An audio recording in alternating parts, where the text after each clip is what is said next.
ಪಾಲಕ ಪೋಷಕರಿಗೆ ಹೆಚ್ಚಿನ ರೀತಿಯಲ್ಲಿ ಇದು ಅನ್ವಯಿಸುತ್ತೆ. ಯಾಕೆಂದರೆ ಮಕ್ಕಳು ಶಾಲೆಗೆ ಬಂದಾಗ ಅವರನ್ನು ಶಾಲೆಯಲ್ಲಿ ನಿಯಂತ್ರಣ ಮಾಡ್ತಾರೆ.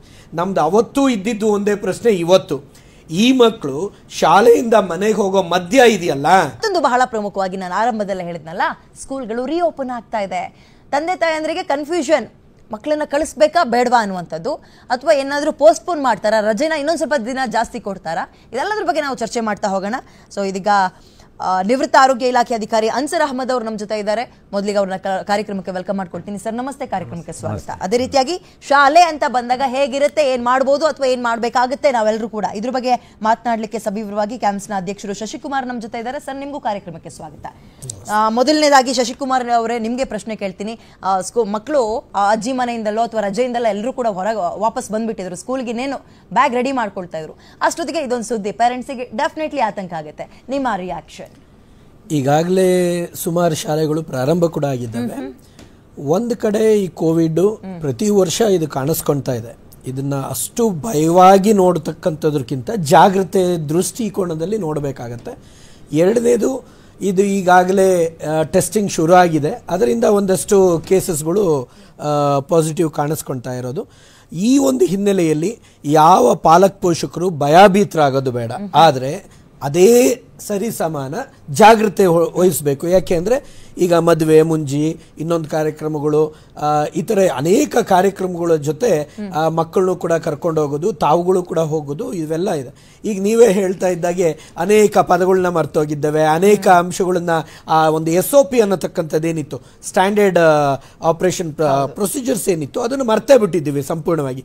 ಈಗ ಶಾಲೆಗಳ ಜವಾಬ್ದಾರಿ ಏನು ಅನ್ನತಕ್ಕಂಥದ್ದು ನಮ್ಮೆಲ್ಲ ಮಾತನಾಡೋಣ. ಆದರೆ ಈಗ ಮನೆಯಲ್ಲಿ ಬಹುತೇಕ ಮಕ್ಕಳಿದ್ದಾರೆ, ಪಾಲಕ ಪೋಷಕರು ಇರೋದ್ರಿಂದ ಅವರು ಏನು ಜಾಗೃತೆ ವಹಿಸಬೇಕು ಅನ್ನೋದು ಒಂದು ಕಡೆ ಎಲ್ಲೋ ಒಂದು ಕಡೆ ಮೊದಲ ಕೋವಿಡ್ ಸಂದರ್ಭದಲ್ಲಿ ಕೂಡ ಅತ್ಯಂತ ಹೆಚ್ಚು ಮಕ್ಕಳಿಗೆ ತಗಲಿತ್ತು. ಆದರೆ ಅದು ಪ್ರೆಸಿಪಿಟೇಟಿವ್ ಮೆಷರ್ಸಲ್ಲಿ ನಮಗೆ ಕಾಣಿಸ್ಕೊಳ್ತಾ ಇರಲಿಲ್ಲ, ಸಣ್ಣ ಪ್ರಮಾಣದಲ್ಲಿ. ಇವತ್ತಿಗೂ ಕೂಡ ಈ ವೇರಿಯಂಟ್ ಏನಿದೆ, JN1 ಆಗಿರ್ಬೋದು ಅಥವಾ NB1 ಆಗಿರ್ಬೋದು, ಇವೆಲ್ಲವೂ ಕೂಡ 4 ರಿಂದ 5 ದಿನಗಳ ಕಾಲ ಅದು ಜ್ವರ, ತಲೆನೋವು ಅಥವಾ ಒಂದಷ್ಟು ಮೈಕೈ ನೋವು ಅಥವಾ ಈ ಥರದ್ದೇ ಸಿಂಪ್ಟಮ್ಸ್ ಇರ್ತಕ್ಕಂಥದ್ದು, ಅದು ಹಾಗೆ ಫೇಡ್ ಆಗ್ತಕ್ಕಂಥದ್ದು ಕೂಡ. ಇಲ್ಲಿ ಬೇಕಾಗಿರ್ತಕ್ಕಂಥದ್ದು ಜಾಗೃತೆ ಮತ್ತೆ ಅದಕ್ಕೆ ಬೇಕಾಗಿರ್ತಕ್ಕಂಥ ವ್ಯವಸ್ಥೆ. ಮೇಯ್ನ್ ಏನು ಅಂದರೆ ಈ ಒಬ್ಬರಿಂದ ಒಬ್ಬರು ಹರಡತಕ್ಕಂಥದನ್ನ ತಡೆ ಹಿಡಿತಕ್ಕಂಥದ್ದು. ಅಂದರೆ ಹಿರಿಯರು ಏನಿರ್ತಾರೆ ಮನೆಯಲ್ಲಿ, ಜೊತೆಗೆ ಮಕ್ಕಳೇನಿರ್ತಾರೆ, ಇವರಿಬ್ಬರು ಕೂಡ ಅವರು ಸೆನ್ಸಿಟಿವ್ ಇರ್ತಾರೆ, ಮಕ್ಕಳು ಹರಡಿಸೋ ಅಂತ ಇದಿರುತ್ತೆ. ಆದರೆ ಇಮ್ಯುನಿಟಿ ಫ್ಯಾಕ್ಟರ್ನ ನಾವು ಮರ್ತೇ ಬಿಟ್ಟಿದ್ದೀವಿ 4-5 ವರ್ಷದಿಂದ. ಇಮ್ಯುನಿಟಿ ಆ ಕೋವಿಡ್ ಬಂದ ಸಂದರ್ಭದಲ್ಲಿ ಆ ಒಂದು 500 ದಿನ ನಾನು ಆಗಿನ ಲೆಕ್ಕ ಹಾಕೋದಾದರೆ ನಾವು ನಾನು ಅವತ್ತು ಕೂಡ ವಾದ ಮಾಡ್ತಾ ಇದ್ದೆ, ನಮ್ಮನ್ನೆಲ್ಲ ಬಿಗಿನಿಂಗ್ ಬೈಕೊಂಡ್ರು, ನೀವು ಎಲ್ಲವನ್ನ ಬಂದ್ ಮಾಡಿ ಶಾಲೆ ಮಾತ್ರ ತೆರೀರಿ ಅಂದಿದೆ. ಯಾಕೆ ಅಂದರೆ 500 ದಿನ ನಮ್ಮ ಮಕ್ಕಳಿಗೆ ಅನ್ಯಾಯ ಆಯಿತು. ಆ ಅನ್ಯಾಯ ಯಾಕಂದರೆ ಎಲ್ಲರಿಗೂ ಹೊಸತದು, ಆ ಒಂದು ಗಾಬರಿ, ಆ ಒಂದು ಇದು. ಇಂಥ ಸಂದರ್ಭದಲ್ಲಿ ಇವತ್ತು ಕೂಡ ನಾವೇನು ಹೇಳಬೇಕು, ನಾವು ಫಸ್ಟ್ ಜಾಗೃತೆ ಆಗಬೇಕು, ನಾವು ಸರಿ ಹೋಗಬೇಕು, ಆ ನಂತರ ಮಕ್ಕಳನ್ನ ಸುರಕ್ಷಿತವಾಗಿ ಮೇಂಟೈನ್ ಮಾಡಬೇಕು. ತದನಂತರ ಶಾಲೆಗಳು ಏನು ಮಾಡಬೇಕು, ಪಾಲಕ ಪೋಷಕರು ಏನು ಮಾಡಬೇಕು ಅಂತಕ್ಕಂಥದ್ದು ಖಂಡಿತವಾಗ್ಲೂ SOPಗಳು ಆಗಬೇಕಾಗತ್ತೆ. ಅದು ಮೊದಲಿನ ಅನುಭವ ಇದೆ, ಅನುಭವದ ಪಾಠವನ್ನೇ ಈಗ ಮತ್ತೆ ಪುನರಾವರ್ತನೆ ಮಾಡಿದ್ರೆ ಖಂಡಿತವಾಗ್ಲೂ ಅದು ಒಂದಷ್ಟು ತಡೆಗಟ್ಟೋದಕ್ಕೆ ನಮ್ಮ ಪಾತ್ರವು ಒಳ್ಳೆತು ಅಂತ ನಾನು ಭಾವಿಸ್ತೇನೆ. ಓಕೆ, ಅನ್ಸರ್ ಅಹಮದ್ ಸರ್ ಅವರ, ಈಗ ಆರೋಗ್ಯ ಇಲಾಖೆ ಯಾವ ರೀತಿಯ ಗೈಡ್ಲೈನ್ಸ್ ಅನ್ನ ಹೊರಡಿಸುತ್ತೆ ಅನ್ನುವಂಥದ್ದು ಒಂದು ಕಡೆ ಪ್ರಶ್ನೆ ಪ್ರಮುಖವಾದ್ರೆ, ನಾನು ಇಷ್ಟೊತ್ತು ಶಶಿಕುಮಾರ್ ಅವ್ರನ್ನ ಕೇಳ್ತಾ ಇದ್ದೆ. ಅಂದ್ರೆ ಮಕ್ಕಳುಗಳು ಸ್ಕೂಲಿಗೆ ಬೇರೆ ಈಗ ಹೋಗೋದ್ರಿಂದ ಕೇಸ್ಗಳು ಎಲ್ಲಿ ಡಬಲ್ ಆಗುತ್ತೋ, ಮಕ್ಕಳೇ ರೀಸನ್ ಆಗ್ಬಿಡ್ತಾರೋ ಅನ್ನೋ ಆತಂಕ ಇದೆ. ಸೊ ಏನು ಹೇಳ್ತೀರಿ? ನನಗನ್ಸುತ್ತೆ ಈಗ ಆತಂಕ ಪಡೋದೇನು ಬೇಕಾಗಿಲ್ಲ. ನಿನ್ನೆ ನಮ್ಮ ಆರೋಗ್ಯ ಇಲಾಖೆ 2 meeting continues DHS DS meetings ಆಗ್ತಿದೆ ಅಂತ ನಮ್ಮ ಫ್ರೆಂಡ್ಸ್ ಹೇಳಿದ್ರು. ಆಮೇಲೆ ನಮ್ಮ ಕಮಿಷನರ್, ಪ್ರಿನ್ಸಿಪಲ್ ಸೆಕ್ರೆಟರಿ ಅವರು ಏನೇನು ಜಾಗೃತಿ ತಗೊಳ್ಬೇಕು, ಯಾವ ಥರ ನಡ್ಸ್ಕೊಳ್ಬೇಕು ತಗೊಳ್ತಿದ್ದಾರೆ. ಪ್ಲಸ್ WHO ICMR ಕಡೆಯಿಂದನೂ ಇನ್ನೂ ಗೈಡ್ಲೈನ್ಸ್ ಬಂದಿಲ್ಲ. ನಾವು ಹಳೆ ಗೈಡ್ಲೈನ್ಸ್ ಏನಿದೆ ಶಶಿಕುಮಾರ್ ಹೇಳ್ದಂಗೆ ಅದೇ ಗೈಡ್ಲೈನ್ಸ್ ಫಾಲೋ ಅಪ್ ಮಾಡಬೇಕು. ಬಟ್ ಸ್ಕೂಲ್ಗಳು ನಿಲ್ಲಿಸೋದು ಅದರ ನಿಜವಾಗ್ಲೂ ನಾನು ಅದನ್ನು ಪ್ರೋತ್ಸಾಹ ಮಾಡಲ್ಲ. ಯಾಕಂದರೆ ಎಜುಕೇಷನ್ ಈಸ್ ವೆರಿ ಇಂಪಾರ್ಟೆಂಟ್. ಸ್ವಲ್ಪ ಆದರೆ ಯಾರಿಗಾದ್ರೂ ಕೆಮ್ಮು ಜ್ವರ ಏನಾದರೂ ಬಂದರೆ ಟೀಚರ್ಗಳಿಗೆ ಗೊತ್ತಾಗುತ್ತೆ. ಈಗ ಟೆಂಪ್ರೇಚರ್ ಚೆಕ್ ಮಾಡ್ಕೊಳ್ಳಿ, 100.4 ಮೇಲ್ಗಡೆ ಇದ್ದರೆ ದಯವಿಟ್ಟು ಅವ್ರನ್ನ ಮನೆಗೆ ಕಳಿಸ್ಬಿಡಿ, ಕ್ವಾರಂಟೈನ್ ಮಾಡಿ ಅಷ್ಟೇ. ಅದು ಬಿಟ್ಟರೆ ಬೇರೆ ನಿಮಗೆಲ್ಲ ಗೊತ್ತಿದೆ. ಈಗ ತಾವೇ ಆಲ್ಮೋಸ್ಟ್ 10 ಮಿನಿಟ್ಸ್ ಮಾತಾಡಿದ್ದೀರಾ. ಪಬ್ಲಿಕ್ ಗೊತ್ತಿದೆ ಏನೇನು ಮಾಡಬೇಕು, ಏನೇನು ಸಲಹೆ ಕೊಡಬೇಕು ಎಲ್ಲ ಗೊತ್ತಿದೆ, ಅನುಭವ ಆಗಿದೆ. ಅದಕ್ಕೆ ಎಲ್ಲ ಎಕ್ಸ್ಪರ್ಟ್ಸ್ ಆಗಿಬಿಟ್ಟಿದ್ದಾರೆ. ಡಾಕ್ಟ್ರುಗಳು ನಾವು ಹೇಳೋದೇನು ಬೇಕಾಗಿಲ್ಲ, ನೀವುಗಳೇ ಈಗ ಅವರೇ ಎಷ್ಟು ಎಕ್ಸ್ಪೀರಿಯನ್ಸ್ ಆಗಿದೆ ನಮಗೆ ಹೇಳ್ಕೊಡ್ತಾರೆ. ಆಮೇಲೆ ಕಾಂಪ್ಲಿಕೇಟೆಡ್ ಕ್ವಶನ್ಸ್ ಕೇಳ್ತಾರೆ, ಈ ಜೀನೋಮ್ ಸೀಕ್ವೆನ್ಸ್ ಏನು ಇದೇನು ಅಂದ್ಬಿಟ್ಟು. ಅದ್ರ ಬಗ್ಗೆ ಬೇಕಂದ್ರೆ ಒಂದು ನಾನು ತಿಳಿಸ್ತೀನಿ. ಈಗ ಬಂದಿರೋದು ನಮಗೆ NB181 ಅಂದ್ಬಿಟ್ಟು ತಮಿಳ್ನಾಡಿನಲ್ಲಿ ಬಂದಿದೆ, ಅದು ವೇರಿಯಂಟು. ಈಗ ಫಾರ್ ಎಕ್ಸಾಂಪಲ್ ಇದು ನೀವುಗಳು ಅರ್ಥ ಮಾಡ್ಕೊಳ್ತೀರಾ. ಈಗ ನಾನು ಒಂದು ಎಕ್ಸಾಂಪಲ್ ಕೊಡ್ತೀನಿ. ಒಬ್ಬ ಕಳ್ಳ ಪೊಲೀಸವ್ರು ಹಿಡಿತಾರೆ. ಆ ಕಳ್ಳನಿಗೆ ಹಿಡಿದ್ರೆ ಏನು ಮಾಡ್ತಾನೋ, ಹಿಡಿದ ಮೇಲೆ ಎಲ್ಲ ಹೊಡೆದ ಮೇಲೆ ಎಲ್ಲ ಆದಮೇಲೆ ಏನಾಗುತ್ತೆ, ನೆಕ್ಸ್ಟು ಅವ್ನು ಕಳ್ಳನೇ ಅವನೇನೊಂದು ವೇಷ ಬದಲಾಯಿಸ್ತಾನೆ. ಯಾಕಂದ್ರೆ ಅದೇ ವೇಷದಲ್ಲಿ ಹೋದ್ರೆ ಏನಾಗುತ್ತೆ, ಪೊಲೀಸರನ್ನ ಹಿಡಿತಾರೆ, ಗೊತ್ತಾಗುತ್ತೆ. ಅದಕ್ಕೆ ಇದೇ ತರ ನಮ್ಮ ಬ್ಯಾಕ್ಟೀರಿಯಾ, ನಮ್ಮ ವೈರಸ್ ಚೇಂಜ್ ಆಗುತ್ತೆ. ಅದಕ್ಕೆ ಜೆನೆಟಿಕ್ ಮ್ಯೂಟೇಷನ್ ಅಂತಾರೆ. ಜೆನೆಟಿಕ್ ಮ್ಯಾಪ್ ಇದು ಸೀಕ್ವೆನ್ಸೇ ಚೇಂಜ್ ಮಾಡ್ಕೊಂಡು ಬೇರೆ ರೀತಿಯಲ್ಲಿ ಬರುತ್ತೆ ಪವರ್ಫುಲ್ ಆಗಿ. ಆಮೇಲೆ ವ್ಯಾಕ್ಸಿನೇಷನ್ ಹಾಕ್ಕೊಂಡಿದ್ದಾರಲ್ಲ, ಅದರಲ್ಲಿ ನಾನು ಇವತ್ತು ಕೇಳಿದೆ ನಮ್ಮ ಅಮೆರಿಕಾದಲ್ಲಿರೋ ಫ್ರೆಂಡ್ಸು, ಯುರೋಪ್ನಲ್ಲಿರೋ ಫ್ರೆಂಡ್ಸ್ ಕೇಳಿದೆ, 30-40% ಹೆಲ್ಪ್ ಆಗುತ್ತಂತೆ ಹಳೆ ವ್ಯಾಕ್ಸಿನ್. ಆಮೇಲೆ 24-25 ವ್ಯಾಕ್ಸಿನ್ ಬಂದಿರೋದು, ಅದು ಡೆಫಿನೆಟ್ಲಿ ಸಿವಿಯಾರಿಟಿ, ತೀವ್ರತೆ, ಹಾಸ್ಪಿಟಲೈಸೇಷನ್, ಡೆತ್ನ ಅವಾಯ್ಡ್ ಮಾಡೋದು. ಓಕೆ, ಈಗ ನಾವು ಮೊನ್ನೆಯೂ ಕೊರೋನಾದ ಬಗ್ಗೆ ಮಾತಾಡಿದಾಗ ಇದೇ ವ್ಯಾಕ್ಸಿನ್ ಬಗ್ಗೆ ಮಾತಾಡಿದ್ವಿ. ಡಾಕ್ಟರ್ ಆಂಜನಪ್ಪ ಸರ್ ಇದ್ರು ಅದನ್ನು ಉತ್ತರ ಕೊಡ್ಲಿಕ್ಕೆ. ಅಂದ್ರೆ ಹಾಕಿಸ್ಕೊಂಡಿರೋ ವ್ಯಾಕ್ಸಿನ್ ಇದಕ್ಕೂ ಕೂಡ ವರ್ಕ್ ಮಾಡುತ್ತಾ, ಇನ್ನೂ ಕೂಡ ಪವರ್ಫುಲ್ ಆಗಿದ್ಯಾ, ನಮ್ಮ ಬಾಡಿಯಲ್ಲಿ ಅದು ಇನ್ನೂ ಇದೆಯಾ ಅನ್ನೋದನ್ನ ಕೇಳ್ತಾ ಇದೆ. ಸೊ ನೀವು ನಿಮ್ಮ ಫ್ರೆಂಡ್ಸ್ನ ಕೇಳ್ತಾ ಇದ್ದೀನಿ ಅಂದ್ರೆ ಅದ್ರ ಬಗ್ಗೆ ಹೇಳ್ತೀನಿ. ಎನಿ ವ್ಯಾಕ್ಸಿನ್, ಈಗ ಕೋವಿಡ್ ವ್ಯಾಕ್ಸಿನ್ 6 ಮಂತ್ಸ್, 6 ಮಂತ್ಸ್ ಮೇಲೆ ಇರಲ್ಲ, ಅದನ್ನ ಬೂಸ್ಟರ್ ಹಾಕ್ಸ್ಕೊಳ್ಬೇಕು. ಬಟ್ ವ್ಯಾಕ್ಸಿನ್ ಹಾಕಿರೋದು ತೀವ್ರತೆ, ಉಗ್ರತೆ ಕಡಿಮೆ ಆಗಿರುತ್ತೆ, ಹಾಸ್ಪಿಟಲೈಸೇಷನ್ ಕಡಿಮೆ ಆಗುತ್ತೆ. ಈಗ ಜ್ವರ ನಮಗೆ ಸಿವಿಯಾರಿಟಿ ಫಸ್ಟ್ ಟೈಮ್ ನಾವು ವಿತೌಟ್ ವ್ಯಾಕ್ಸಿನ್ ಎಷ್ಟು ಬರುತ್ತೆ ಜ್ವರ, ಅಷ್ಟು ಸ್ಟ್ರಾಂಗ್ ಆಗಿ ಬರಲ್ಲ ಜ್ವರ. ಸೊ ದಟ್ ಸೇಫ್ ಗಾರ್ಡ್ನಲ್ಲಿ ಇರ್ತೀವಿ ನಾವು ವ್ಯಾಕ್ಸಿನ್ ಹಾಕ್ಕೊಂಡ್ರೆ. ಪ್ಲಸ್ ಇನ್ನೊಂದು ನನ್ನ ಏನು ಸಲಹೆ ಅಂದರೆ, ಬೂಸ್ಟರ್ ಇನ್ನೊಂದು 24-25 ಯಾವ್ದು ಬಂದಿದೆ ವ್ಯಾಕ್ಸಿನ್, ಏನಾದರೂ ICMR ಗೈಡ್ಲೈನ್ಸ್ ಪ್ರಕಾರ ಅಥವಾ WHO ಗೈಡ್ಲೈನ್ಸ್ ಹಾಕ್ಕೊಳ್ಬೇಕು. ಓಕೆ, ಶಶಿಕುಮಾರ್ ಸರ್, ಈಗ ಒಂದು ಹೇಳಿ, ಮಕ್ಕಳು ಸ್ಕೂಲಿಗೆ ಆಲ್ರೆಡಿ ಹೋಗ್ತಾ ಇದ್ದಾರೆ, ಕೆಲವರು ಇನ್ನು ಹಲವರು ಹೋಗೋರು ರೆಡಿ ಇದ್ದಾರೆ. ಸೊ ಈ ರೀತಿಯ ಭಯದ ವಾತಾವರಣ ಇದ್ದಾಗ, ಡೆಫಿನೆಟ್ಲಿ ಇದು ಭಯದ ವಾತಾವರಣನೇ ತಂದೆ ತಾಯಂದ್ರಿಗೆ. ಸ್ಕೂಲ್ಗಳು ಯಾವ ರೀತಿಯ ನಿರ್ಧಾರಗಳನ್ನ ತಗೊಳ್ಬೇಕಾಗತ್ತೆ, ನೀವೇನಾದ್ರೂ ಡೈರೆಕ್ಷನ್ಸ್ಗಳನ್ನ ಕೊಡ್ತೀರಾ? ಇದು ನಾವು ಮೊದಲು ಕೂಡ ಕೋವಿಡ್ ಸಂದರ್ಭದಲ್ಲಿ ನಾವು ನಮ್ಮದೇ ಆದ ಪ್ರತ್ಯೇಕ SOP ರಿಲೀಸ್ ಮಾಡಿದ್ವಿ. ಅದು ಸರ್ಕಾರಕ್ಕೆ ಅವಲಂಬಿತವಾಗಿಯೇ ಇರುತ್ತೆ. ಅದರಲ್ಲಿ ಮುಖ್ಯವಾಗಿ ನಾವು ಹೇಳೋದೇನು ಅಂದರೆ, ಇರ್ತಕ್ಕಂಥ ಹೈಜಿನಿಕ್ ಮೆಷರ್ಸ್ ಒಂದು, ಜೊತೆಗೆ ಡಿಸ್ಟೆನ್ಸ್ ಮೇಂಟೈನ್ ಮಾಡ್ತಕ್ಕಂಥದ್ದು, ಯಾವುದೇ ಕಾರಣಕ್ಕೂ ಶೇರಿಂಗ್ ಬೇಸಸ್ ಇರಬಾರ್ದು, ಊಟ ಉಪಚಾರಗಳದು ಯಾವುದೇ ಶೇರಿಂಗ್ ಇರಬಾರ್ದು. ಹೊರಾಂಗಣ ಅಂದರೆ ಕ್ರೀಡಾಂಗಣಗಳಲ್ಲಿ ಸೇರ್ತಕ್ಕಂಥ ಮಕ್ಕಳ ಒಂದು ಆಟ ಪಾಠಗಳನ್ನು ನಿಯಂತ್ರಿಸಬೇಕಾಗತ್ತೆ. ಅದಕ್ಕಿಂತ ಮುಖ್ಯವಾಗಿ ಥರ್ಮೋ ಚೆಕ್ಕು 100%. ಯಾಕೆ ಅಂದರೆ ಪಾಲಕ್ ಪೋಷಕರ ಮನಸ್ಥಿತಿ ಹೆಂಗಿರುತ್ತೆ ಅಂದರೆ, ಸಣ್ಣ ಪುಟ್ಟ ಜ್ವರ ಬಂದಾಗ ಅವರು ಒಂದು ಪ್ಯಾರಾಸಿಟಮಲ್ ಹಾಕಿ ಕಳಿಸೋದು ಅವತ್ತಿಂದ ಇವತ್ತವರೆಗೂ ಬಂದಿರತಕ್ಕಂಥ ಒಂದು ವಾಡಿಕೆ. ಆ ಪ್ಯಾರಾಸಿಟಮಲ್ ಹಾಕಿದ ತಕ್ಷಣ ಕಮ್ಮಿ ಆಗುತ್ತೆ, ಯಾಕೆಂದರೆ ಮನೇಲಿ ಇಟ್ಕೊಳಕ್ಕೆ ಅವ್ರಿಗೆ ಕಷ್ಟ. ಮನೇಲಿ ಇಟ್ಕೊಂಡ್ರೆ ತಿಂಡೆ ಮಾಡ್ತಾರೆ. ಸದ್ಯ ಯಾವಾಗ ಶಾಲೆ ಪ್ರಾರಂಭ ಆಗುತ್ತೋ ಅನ್ನುವಂಥ ಒಂದಷ್ಟು ಒತ್ತಡದಲ್ಲಿ ಇದ್ದಾರೆ. ಆ ಹಳೆಯ ಒಂದು ಅನುಭವ ಏನಿತ್ತು ಅಂದರೆ, ಯಾರಿಗೂ ಕೂಡ ಗೊತ್ತಿರಲಿಲ್ಲ ಕೋವಿಡ್ನ ಒಂದು ತೀವ್ರತೆ ಅವತ್ತಿನ ದಿನ. ಅದು ಮುಕ್ಕಾಲ್ಪಟ್ಟಿ ಅದು ಪ್ಯಾನಿಕ್ ಇಂದನೇ ಅದು ದೊಡ್ಡ ಪ್ರಮಾಣದಲ್ಲಿ ನಾವು ನೋಡಿದ್ದೇವೆ. ಆದರೆ ಈಗ ಅದರ ಅನುಭವ ಇರೋದ್ರಿಂದ ಸೂಕ್ಷ್ಮತೆಯನ್ನು ಖಂಡಿತವಾಗ್ಲೂ ಇಮ್ಯುನಿಟಿ ಫ್ಯಾಕ್ಟರ್ ಒಂದಾದರೆ, ಎರಡನೇದು ಸೋಷಲ್ ಡಿಸ್ಟೆನ್ಸಿಂಗ್ ಏನು ನಾವು ಮಾತನಾಡ್ತಾ ಇದ್ದೇವೆ ಅದನ್ನು ಏನು ಮಾಡಬೇಕು. ಶಾಲೆಗಳಲ್ಲಿ ಈ SOPಯನ್ನು ಅಂದರೆ, ಯಾವುದೇ ಮಗುಗೆ ಫಸ್ಟು ಎಂಟ್ರಿ ಆಗೋ ಮುಂಚೆನೆ we have to see that thermo check ಆಗುತ್ತೆ, ಅಂದರೆ ಟೆಂಪ್ರೇಚರ್ ಚೆಕ್ ಆಗುತ್ತೆ ಅಂತ. ಅದಕ್ಕೆಲ್ಲ ಗನ್ಸ್ ಇರ್ತವೆ, ಇದಿದೆ, ಅದು ಮಾಮೂಲಿ ಇರುತ್ತೆ. ಮತ್ತು ಪ್ರತಿಯೊಂದು ಶಾಲೆನೂ ಕೂಡ ಒಂದು ಆಕ್ಸಿಮೀಟ್ರನ್ನ ಇಟ್ಕೊಳ್ತಕ್ಕಂಥದ್ದು ಒಳ್ಳೆಯದು. ಯಾಕೆಂದರೆ ಯಾವುದೇ ಕೋವಿಡ್ ವೇರಿಯಂಟ್ಸ್ ಬಂದರೂ ಕೂಡ ಅದು ರೆಸ್ಪಿರೇಟ್ರಿ ಮೇಲೂ ಕೂಡ ಅದರ ಪ್ರಭಾವ ಬೀಳುತ್ತೆ. ಮತ್ತು ಡ್ರೈ ಕಾಫು, ಜ್ವರ ಮತ್ತು ಉಸಿರಾಟದ ತೊಂದರೆ ಏನಿದೆ, ಇದಕ್ಕೆ ಬೇಕಾದಂಥದ್ದು ಒಂದಷ್ಟು ತಿಳುವಳಿಕೆ, ಜ್ಞಾನ ಇಟ್ಕೊಳೋದು ಸೂಕ್ತ ಅನ್ನತಕ್ಕಂಥದ್ದು. ಮತ್ತು ಪಾಲಕ್ ಪೋಷಕರಿಗೆ ಹೆಚ್ಚಿನ ರೀತಿಯಲ್ಲಿ ಇದು ಅನ್ವಯಿಸುತ್ತೆ. ಯಾಕೆಂದರೆ ಮಕ್ಕಳು ಶಾಲೆಗೆ ಬಂದಾಗ ಅವರನ್ನು ಶಾಲೆಯಲ್ಲಿ ನಿಯಂತ್ರಣ ಮಾಡ್ತಾರೆ.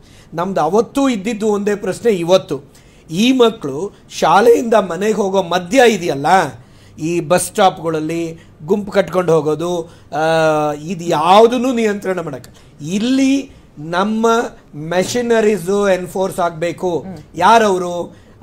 ಹೆಲ್ತ್ BBMP ಅವರಾಗಿರ್ಬೋದು, ಮೊದಲೆಲ್ಲ ಇವ್ರು ಇರೋರು ರಸ್ತೆಯಲ್ಲೆಲ್ಲ ಮೀಟರ್ ಇಟ್ಕೊಂಡಿರೋರು, ಮಾಸ್ಕ್ ಹಾಕಿಲ್ಲ ಅಂದ್ರೆ ನಿಮಗೆ ಪೆನಾಲ್ಟಿ ಹಾಕೋದು ಆರಂಭದ ದಿನಗಳ ಆರಂಭಲ್ಲ, ಅದಾದ್ಮೇಲೆ ಆರಂಭದಲ್ಲಿ ಏನಿರ್ಲಿಲ್ಲ, ಆಮೇಲೆ ಆ ಟೈಮಲ್ಲಿ ಹೈ ಇದಾದವಾಗ ಇಂಥವರ ನಿಯಂತ್ರಣ ಏನು, ಮತ್ತೆ ಪ್ರತಿಯೊಂದು ಮದುವೆ ಮುಂಜಿ ಪ್ರತಿಯೊಂದು ಮನೆಗಳ ಕಾರ್ಯಕ್ರಮಗಳು ಏನಿದಾವೆ, ಇವಾಗ ಊರಬ್ಬಗಳು ನಡೀತಾ ಇದ್ದಾವೆ, ಇಂಥ ಒಂದು ಪರಿಸ್ಥಿತಿಯಲ್ಲಿ ನ್ಯಾಚುರಲ್ ಕ್ರೌಡೆಡ್ ಅಂತಲ್ಲಿ ಒಂದಷ್ಟು ಆಮೇಲೆ ಹಂಗಂತ ಟೋಟಲ್ ಆಗಿ ಐಸೋಲೇಟ್ ಮಾಡಬಾರ್ದು. ಯಾಕೆಂದ್ರೆ ಆ ಏನು ವೇರಿಯಂಟ್ಸ್ ಇರ್ತವೆ ಅದು ಕೂಡ ಇಮ್ಯೂನ್ ಆಗಬೇಕು.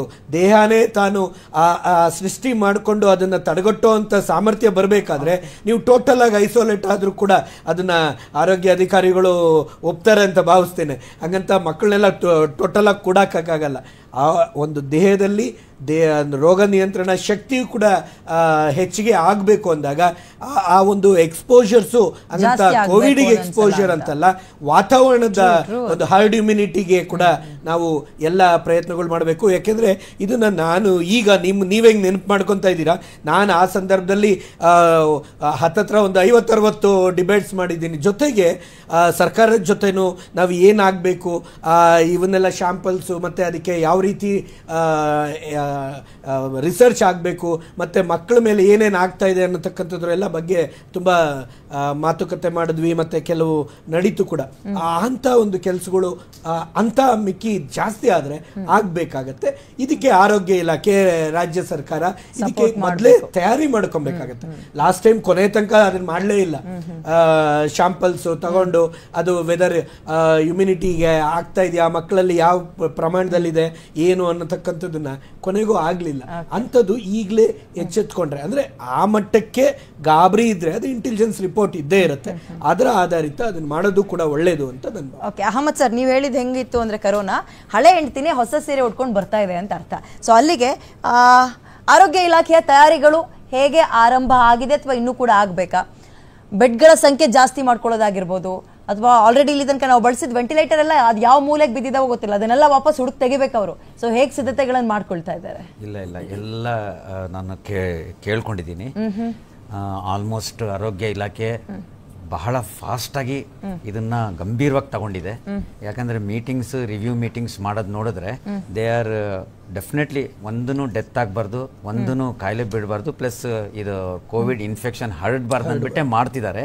ಪ್ಲಸ್ಸು ನನಗನ್ಸುತ್ತೆ ಮಿನಿಸ್ಟರ್ ಆಲ್ಸೋ ಈಗ ಹೊಸ ವ್ಯಾಕ್ಸಿನ್ ಬಗ್ಗೆ ತಿಳುವಳಿಕೆನೂ ಮಾಡ್ಕೊಂಡಿರ್ತಾರೆ.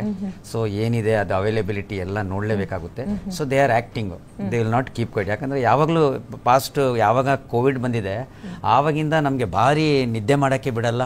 ನಮಗೆ ಎಷ್ಟು ಕಷ್ಟ ಆಗುತ್ತಂದರೆ ಆಲ್ಮೋಸ್ಟ್ ನಾವು 24 hours ವಾಚ್ ಮಾಡ್ತಾ ಇರ್ತೀವಿ. ಅನುಭವ ಮಿಡ್ ನೈಟ್ 2 ಗಂಟೆಗೆ ನಾವು ಫೋನ್ ನೋಡ್ತೀವಿ ಏನಾದರೂ ಮಿಸ್ ಕಾಲ್ ಬಂದಿದ್ದ ಅಂದ್ಬಿಟ್ಟು. ಪ್ಲಸ್ ಎಲ್ಲ ಡಾಕ್ಟರ್ಸ್ಗೂ ಗೊತ್ತಿದೆ ದಿಸ್ ಈಸ್ ವೆರಿ ಸೀರಿಯಸ್ ಅಂದ್ಬಿಟ್ಟು. ನನಗನ್ಸುತ್ತೆ ಏನಿದು ಆತಂಕ ಪಡೋದೇನು ಬೇಕಾಗಿಲ್ಲ. Everybody is alert, even private people are alert. ನನಗನ್ಸುತ್ತೆ ಇದು ಅಷ್ಟು ಮಟ್ಟಿಗೆ ಹೋಗಲ್ಲ ದೇವರ ದೆಸೆಯಿಂದ ಅನ್ಸುತ್ತೆ. ಒಂದು ಪ್ರಶ್ನೆ, ಇದೇನು ಈಗ ಇದಾಗಿದೆ ಅಂತಲ್ಲ, ನಿರಂತರವಾಗಿ ಇದ್ದೇ ಇದೆ ಅಂತ ನನ್ಮಗೆ ಬಂದಿರ್ತಕ್ಕಂಥ ಫಸ್ಟ್ ಮತ್ತೆ ಸೆಕೆಂಡ್ ಹಂತದಲ್ಲೂ ಹೇಳಿದ್ರು. ಇನ್ ಮುಂದಕ್ಕೆ ಅಂದ್ರೆ ಕರೋನಾ ನಮ್ ಜೊತೆನೆ ಇದ್ದೇ ಇದೆ. ಅದು ವೇರಿಯಂಟ್ ಚೇಂಜ್ ಮಾಡಿದಾಗ ಒಂಚೂರು ಅದರ ಒಂದಷ್ಟು ಬದಲಾಗತ್ತೆ. ಏನಂದ್ರೆ ಕೊರೋನಾ ನಮ್ಮ ಜೊತೆನೇ ಇರುತ್ತೆ. ಯಾವ ಥರ ಇನ್ಫ್ಲುಯೆನ್ಸಾ, ಯಾವ ಥರ ಕಾಮನ್ ಕೋಲ್ಡ್ ಥರ ಇದ್ದೇ ಇರುತ್ತೆ. ಬಟ್ ಅದು ಯಾವಾಗ ಪವರ್ಫುಲ್ ಆಗುತ್ತೆ because of genetic mutation, genetic sequence ಯಾವಾಗ ಬದಲಾವಣೆ ಆಗಿ ಒಂದೊಂದು ಪವರ್ಫುಲ್ ಆಗುತ್ತೆ, ಒಂದೊಂದು ವೀಕು ಆಗುತ್ತೆ. ವೀಕ್ ಇದ್ರೆ ನಮಗೇನು ಪ್ರಾಬ್ಲಮ್ ಇಲ್ಲ. ಪವರ್ಫುಲ್ ಇದಾಗಿದೆ ಅಂದ್ಬಿಟ್ಟು ಸ್ವಲ್ಪ ಈಗ 38 ಕೇಸ್ ಆಗಿದೆ ನಿನ್ನೆವರೆಗೂ. It is little rise. ಆಮೇಲೆ ಅದರಲ್ಲಿ 2 ವೇರಿಯಂಟ್ಸ್ ಬಂದಿದೆ. ಒಂದು NB181 ಅಂದ್ಬಿಟ್ಟು ತಮಿಳ್ನಾಡಿನಲ್ಲಿ, ಆಮೇಲೆ ಇನ್ನೊಂದು LF7 ಅಂದ್ಬಿಟ್ಟು ಗುಜರಾತ್ನಲ್ಲಿ. ಈ ವೇರಿಯಂಟ್ ಏನಾದ್ರು ಹೊಸದಾಗಿದ್ದು ಹಳೆ ಕರೋನಾ ಇಲ್ಲ, ಇದು ಹೊಸದು ಬಂದಿರೋದು. ನಮ್ಮಲ್ಲಿ ಬಂದಿರೋ 38 ಕೇಸ್ಗಳು ಅದರಲ್ಲಿ ಚೆಕ್ ಆಗಿದೆ. ತಮಿಳ್ನಾಡಿನಲ್ಲಿ NB181, ಗುಜರಾತ್ನಲ್ಲಿ LF7 ಗೊತ್ತಾಗಿದೆ. ಇದು ಹೇಗಂದ್ರೆ ಕಂಡುಹಿಡಿತಾರೆ, ಸೌತ್ ಏಷ್ಯಾದ WHO world health organisation already ಅವ್ರ ಜೆನೆಟಿಕ್ ಇಂಜಿನಿಯರ್ ಒಂದು ಸಂಸ್ಥೆ ಇದೆ, Indian SARS covid consortium in genetic consortium ಅಂದ್ಬಿಟ್ಟಿದೆ. ಆ ಸಂಸ್ಥೆ ಬಂದ್ಬಿಟ್ಟು ಕಂಟಿನ್ಯೂಸ್ ಆಗಿ ಎಲ್ಲಿ ಇನ್ಫೆಕ್ಷನ್ ಅಲ್ಲಿ ಹೋಗಿ ಅವರು ಅದನ್ನ ಸ್ಯಾಂಪಲ್ ತಗೊಂಡು ಜೆನೆಟಿಕ್ ಸೀಕ್ವೆನ್ಸ್ ಮಾಡಿ ಅದು ಯಾವ ಥರ ಜೆನೆಟಿಕ್ಸ್ ಚೇಂಜ್ ಆಗಿದೆ, ಅದು ಫುಲ್ ಬಾಡಿನಲ್ಲಿ ಎಲ್ಲೆಲ್ಲಿ ಚೇಂಜ್ ಆಗಿದೆ ಸೀಕ್ವೆನ್ಸ್ ಎಲ್ಲ ನೋಡ್ತಾರೆ. ನೋಡಿಬಿಟ್ಟು ಅದನ್ನು ಒಂದೊಂದು ನಂಬರ್ ಕೊಡ್ತಾರೆ, 1-8 ಅಲ್ಲ ನಂಬರ್ ಅಲ್ಲ, ಅದು ನಂಬರ್ ಕೊಡ್ತಾರೆ. ಆ ಥರ ಇದು ಚೇಂಜ್ ಆಗಿದೆ ಅಂದ್ಬಿಟ್ಟು ಇದು ಬಂದಿರೋದು. ನಮ್ಗನ್ಸುತ್ತೆ ಇದು ಕಂಟ್ರೋಲ್ನಲ್ಲಿ ಬರುತ್ತೆ, ಇದು ಹೆಚ್ಚಾಗಿ ಆಗಲ್ಲ. ನನ್ಗನ್ಸುತ್ತೆ ಆತಂಕ ಪಡಬೇಡಿ ಅಂದ್ಬಿಟ್ಟು ನಂದು. ಆಮೇಲೆ ಇನ್ಫೆಂಟ್ಸ್ನ ಕೇರ್ಫುಲ್ಲಾಗಿ ಕೇರ್ ತಗೊಂಡ್ರೆ ಈಗ ಸ್ಕೂಲ್ಸು ಮನೆಯಲ್ಲಿ ತಾಯಿ ಮಾಸ್ಕ್ ಹಾಕಿರಬೇಕು, ಸೋಷಿಯಲ್ ಡಿಸ್ಟೆನ್ಸಿಂಗ್ ತಾಯಿ ಇಟ್ಟಿರಬೇಕು. ಯಾಕಂದರೆ ಚಿಕ್ಕ ಮಗು ನೋಡ್ಕೊಳ್ತಿರೋದು, ಬ್ರೆಸ್ಟ್ ಫೀಡಿಂಗ್ ಮಾಡಬೇಕು. ಬ್ರೆಸ್ಟ್ ಫೀಡಿಂಗ್ನಲ್ಲಿ ಇಮ್ಯುನಿಟಿ ಇರುತ್ತೆ, ವೆರಿ ಇಂಪಾರ್ಟೆಂಟ್. ಬ್ರೆಸ್ಟ್ ಫೀಡಿಂಗ್ನ ಅದನ್ನು ಅವಾಯ್ಡ್ ಮಾಡಲೇಬಾರ್ದು. ಬಾಟಲ್ ಫೀಡಿಂಗ್ ನಾನು ಯಾವಾಗಲೂ ಅಗೇನ್ಸ್ಟ್ ಪ್ರಮೋಟ್ ಮಾಡೋಕ್ಕೆ ಹೋಗಲ್ಲ. ಮಾಡಿಕೊಂಡ್ರೆ ಏನಿಲ್ಲ, ಪರ್ಸನಲ್ ಹೈಜೀನ್ ಎಲ್ಲ ನಾವು ಮೇಂಟೈನ್ ಮಾಡಿಕೊಂಡ್ರೆ ನನಗನ್ಸುತ್ತೆ ಇದು ಅಗ್ರಿವೇಟ್ ಆಗಲ್ಲ. ಪ್ಲಸ್ ಬಿಸಿ ನೀರು ಕುಡಿಬೇಕು, ಅದೇ ಇಂಪಾರ್ಟೆಂಟು. ಈಗ ನನಗೆ ನೋಡಿ, ನಾನು ಎಷ್ಟು ಸ್ವಲ್ಪ ಒಂದು ಚೂರು ಜ್ವರ ಬಂದರು ಕಂಟಿನ್ಯೂ ಒಂದು 20-20 ನಿಮಿಷಕ್ಕೆ ನಾನು ಬಿಸಿ ನೀರು ಟೀ ಕುಡ್ದಂಗೆ ಕುಡಿತಾ ಇರ್ತೀನಿ. ಯಾಕಂದರೆ ಬ್ಯಾಕ್ಟೀರಿಯಾ ಸತ್ತೋಗ್ತಾ ಇರಬೇಕು, ಅದು ಡೆವಲಪ್ಮೆಂಟ್ ಆಗುತ್ತೆ, ಸಾಯಿಸ್ತೀವಿ. ಡೆವಲಪ್ಮೆಂಟ್ ಆಗ್ತಾರೆ 4-5 hours 1 day 2 day ಮಾಡಿದ್ರೆ ಆಟೋಮೆಟಿಕ್ಕಾಗಿ ಬ್ಯಾಕ್ಟೀರಿಯಾ ನಮ್ಮ ಬಾಯಿನಿಂದನೇ ಹೊಟ್ಟೋಗುತ್ತೆ. ಫಸ್ಟ್ ಒನ್ ಈಸ್ ಬಿಸಿ ನೀರು, ಸೋಷಿಯಲ್ ಡಿಸ್ಟೆನ್ಸಿಂಗು, ಪರ್ಸನಲ್ ಹೈಜೀನು, ಇದು ಸ್ಯಾನಿಟೈಸರೇ ಬೇಕಾಗಿಲ್ಲ. ಬಿಸಿ ನೀರು ತಣ್ಣಗಾಗಿರುತ್ತೆ, ಅದನ್ನು ತೊಳ್ಕೊಂಡು ಯಾವಾಗಲೂ ಕುಡಿ, ಅಷ್ಟೇ normal. But water is also important. Water boil ಮಾಡಿ ತಣ್ಣಗೆ ಮಾಡಿ ಇಟ್ಕೊಳ್ಳಿ, ಮಕ್ಕಳಿಗೆ ಸ್ಪೆಷಲಿ. ಯಾವ್ಯಾವ ವಾಟರ್ ನೀರು ಕುಡಿತಾರಲ್ಲ, ಅದು ಪ್ರೊಸೀಜರ್ ಅಲ್ಲ. ಬಿಸಿನೀರನ್ನ ಸೋಣಿಸಿ ಆಮೇಲೆ ಅದು ತಣ್ಣಗಾದ್ಮೇಲೆ ಅದು ಯೂಸ್ ಮಾಡಿ. ಆಮೇಲೆ ಒಂದು 15-20 ನಿಮಿಷ ಕಾದ್ರೇನೆ ಅದ್ರಲ್ಲಿ ಇರ್ತಕ್ಕಂಥ ಸುಮ್ಮನೆ ಬೆಚ್ಚಗೆ ಮಾಡ್ಕೊಂಡು ಕುಡಿದು ಬಿಡ್ತಾರೆ. ಅದೆಲ್ಲ ಸ್ನೂತಿಂಗ್ ಅಷ್ಟೇ. ಅದು that doesn't have any medical properties, ಅಥವಾ ಅದು ತುಂಬಾ ಸ್ಟೈರೈಲ್ ಅಂತ. ಈವನ್ ವೆದರ್ ನಾವು ಬಿಸ್ಲೇರಿ ಕುಡಿತೀವೋ ಅಥವಾ ಬಿಸಿನೀರು ಕುಡಿತೀವೋ, ಇಟ್ ಡಸಂಟ್ ಮ್ಯಾಟರ್. ಅದಕ್ಕೊಂದು ಪ್ರೊಸೀಜರ್ ಇದೆ. 20 ನಿಮಿಷ ಕಾಯಿಸ್ಬೇಕು, ಮೇಲ್ ಬಂದಿರತಕ್ಕಂಥ ಅಗ್ರವನ್ನ ಸೋಣಿಸ್ಬೇಕು, ಅದಾದ್ಮೇಲೆ ಒಂದು ಪಾತ್ರೆಯಲ್ಲಿ ಹಾಕಿ ಆಕ್ಸಿಡೇಷನ್ ಬಿಡಬೇಕು. ಅದು 24 hours ಆದ್ಮೇಲೆ ಅದು ಯೋಗ್ಯವಾದ ನೀರು ಕುಡಿಯೋದಿಕ್ಕೆ. ಸ್ಟೆರೈಲ್ಡ್ ಅನ್ನೋದಾದ್ರೆ ಆ ಪಾತ್ರೆಯಿಂದಾನು ಬರ್ಬೋದು ಇನ್ಫೆಕ್ಷನ್. ಅದಕ್ಕೆ ಆ ಪಾತ್ರೆನು ಬಾಯ್ಲ್ಡ್ ವಾಟರ್ ಹಾಕಿ ಪಾತ್ರೆ ಇಟ್ಬಿಡ್ಬೇಕು. ಪೇರೆಂಟ್ಸ್ ಗಳಿಗೆ ಸ್ಕೂಲಿಗೆ ಕಳ್ಸೋರಿಗೆ ಅಂದ್ರೆ ರಾತ್ರಿನೇ ನೀವು 1-2-3 ಲೀಟರ್ ನೀರು ಫುಲ್ ಬಿಸಿ ಮಾಡಿ ತಣ್ಣಗ ಹಾಕ್ಬಿಟ್ರೆ ಬೆಳಗ್ಗೆ ಮಕ್ಕಳು ಬಾಟಲ್ ಗಳಿಗೆ ಹಾಕಿ ಕಳಿಸಿ ಅಂತ. ಇದರಿಂದ ಕಾಯಿಲೆನೇ ಬರಲ್ಲ. ಇದ್ರಲ್ಲಿ ಇನ್ನೊಂದಿದೆ, ಬಹುತೇಕ ಇದು ನನ್ನ ರಿಸರ್ಚ್.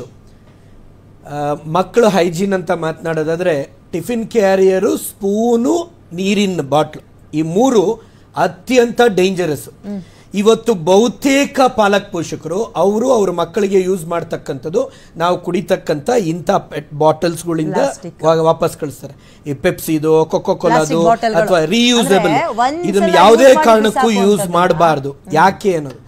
ಎರಡನೇ ಅಂಶ, ಎಲ್ಲೆಲ್ಲಿ ಹಾರ್ಡ್ ವಾಟರ್ ಇದೆ, ಇದು ತುಂಬಾ ಸೂಕ್ಷ್ಮ, ಎಲ್ಲೆಲ್ಲಿ ಹಾರ್ಡ್ ವಾಟರ್ ಇದೆ ಅಂತ ಕಡೆ ಉಪಯೋಗಿಸ್ತಕ್ಕಂಥ ಈವನ್ ವಾಟರ್ ಬಾಟ್ಲಲ್ಲಿ ಕೂಡ ಅಗ್ರ ಕಟ್ಟತ್ತೆ, ಪಾಚಿ ಕಟ್ಟತ್ತೆ. ಯಾಕೆ ಅಂದರೆ ಬಹುತೇಕ ಪಾಲಕ್ ಪೋಷಕರು ಇವತ್ತು ತುಂಬಿಸಿರತಕ್ಕಂಥ ನೀರು ನಾಳೆ ಬೆಳಿಗ್ಗೆ ತುಂಬಿಸ್ಬೇಕಾದ್ರೆ ಇದನ್ನ ಇದರಲ್ಲಿರೋ ನೀರನ್ನ ಚೆಲ್ಲಿ ಇದನ್ನ ತೊಳಿತಾರೆ, ತೊಳೆದು ಹೊಸ ನೀರು ಹಾಕ್ತಾರೆ. ನಿಮ್ ಪ್ರಕಾರ ಏನು ಹೊಸ ನೀರು ಹಾಕಿದೀವಿ, ಆದ್ರೆ ಈ ಏನು ಇದರಲ್ಲಿ ಇರ್ತಕ್ಕಂಥ ಮಾಯಿಶ್ಚರ್ ಇರುತ್ತಲ್ಲ, ಅದು ಪಾಚಿ ಕಟ್ಟೋದಕ್ಕೆ ಅವಕಾಶ ಆಗತ್ತೆ. ಅದರಿಂದ ಬೇಕಾದಷ್ಟು ಕೂಡ ರೋಗ ರುಜುನಾತುಗಳು ಬರೋವಂಥದ್ದು. ಆಮೇಲೆ ಈ ಸ್ಪೂನ್ ಹಿಂದ್ಗಡೆ ಎಲ್ಲ ಕ್ಲೀನ್ ಮಾಡ್ತಾರೆ, ಸ್ಪೂನ್ ಹಿಂದ್ಗಡೆ ಮಾತ್ರ ಆ ಪಾಚಿ ಹಂಗೆ ಇರುತ್ತೆ. ಈ ಟಿಫಿನ್ ಕ್ಯಾರಿಯರ್ಗಳು ಇರ್ತಾವಲ್ಲ, ಅದರ ಗ್ರೂ ಅಲ್ಲಿ ಇವೆಲ್ಲ. ಆಮೇಲೆ ಫ್ಯಾನ್ಸಿ ವಾಟರ್ ಕ್ಯಾನ್ಸ್ ಯೂಸೇ ಮಾಡಬಾರ್ದು. ಅದರೊಳಗೆ ಬೇಗ ಜಿರಳೆಗಳು ಮೊಟ್ಟೆ ಹಾಕಿ ಹೋಗಿರ್ತವೆ. ಯಾಕೆಂದ್ರೆ ಅವೆಲ್ಲ ಫ್ಯಾನ್ಸಿ, ಅಲ್ಲಿ ಎಲ್ಲೂ ಕೂಡ ಕೈ ಹೋಗಲ್ಲ, ಬ್ರಷ್ ಹೋಗಲ್ಲ. ಇಂಥ ಹೈಜಿನಿಕ್ ಮೆಷರ್ಸ್ ಇದೆಯಲ್ಲ, ಇದು ಒಂದು ತಾಯಿ ಅಥವಾ ತಂದೆ ಮನೆಯಲ್ಲಿ ಮಾಡೋದಕ್ಕೆ ಮಾತ್ರ ಸಾಧ್ಯ ಆಗುತ್ತೆ. ನೀವು ಎಷ್ಟೇ ಇದು ಮಾಡಿದ್ರು ಕೂಡ ಕಂಟೇಜಿಯಸ್, ಈ ಹೊರಗಡೆ ವಾತಾವರಣದಲ್ಲಿ ಹೊರಗಡೆಯಿಂದ ಬರ್ತಕ್ಕಂಥ ಗಾಳಿಯಲ್ಲಿ ನೀರಲ್ಲಿ ಇರ್ತಕ್ಕಂಥದ್ದೇ ಇವೆಲ್ಲ ಜಾಸ್ತಿ ಆಗಿರೋದ್ರಿಂದ ಅದನ್ನ ಸರಿಪಡಿಸ್ಕೊಳ್ಳೋದು ಚಾಲೆಂಜಿಂಗ್ ಟಾಸ್ಕ್. ಓಕೆ, ಒಂದು ಪುಟ್ಟ ವಿರಾಮ ತಗೊಳ್ಳೋ ಟೈಮ್ ಆಗಿದೆ, ಒಂದು ಬ್ರೇಕ್ ತಗೊಳ್ಳೋಣ. ಬ್ರೇಕ್ ಆದ್ಮೇಲೆ ನೋಡಿ, ಸ್ಕೂಲಿಗೆ ಕಳಿಸ್ತಾ ಇದೀವಿ ಮಕ್ಕಳನ್ನ, ಹೆಂಗಪ್ಪ ಕ್ರೌಡಲ್ಲಿ ಎಲ್ಲಾದ್ರೂ ಕರೋನಾ ಬಂದ್ಬಿಟ್ರೆ ಅಂತ ಆತಂಕವನ್ನ ಪಡೋ ತಂದೆ ತಾಯಿ ಅಂದ್ರು. ಸ್ಕೂಲಿಂದ ಮಕ್ಕಳು ಮನೆಗೆ ಬಂದ್ಮೇಲೆ ಅವ್ರನ್ನ ಜಾತ್ರೆ ಕರ್ಕೊಂಡು ಹೋಗೋದು, ದೇವಸ್ಥಾನಗಳಿಗೆ ಕರ್ಕೊಂಡು ಹೋಗೋದು ಮಾಡ್ತಾ ಇದ್ದಾರೆ, ಅಲ್ಲೂ ಕರೋನಾ ಹತ್ತುತ್ತೆ. ಅದ್ರ ಬಗ್ಗೆ ಮಾತಾಡೋಣ, ಚರ್ಚೆ ಮಾಡೋಣ ಒಂದು ಬ್ರೇಕ್ ಆದ್ಮೇಲೆ.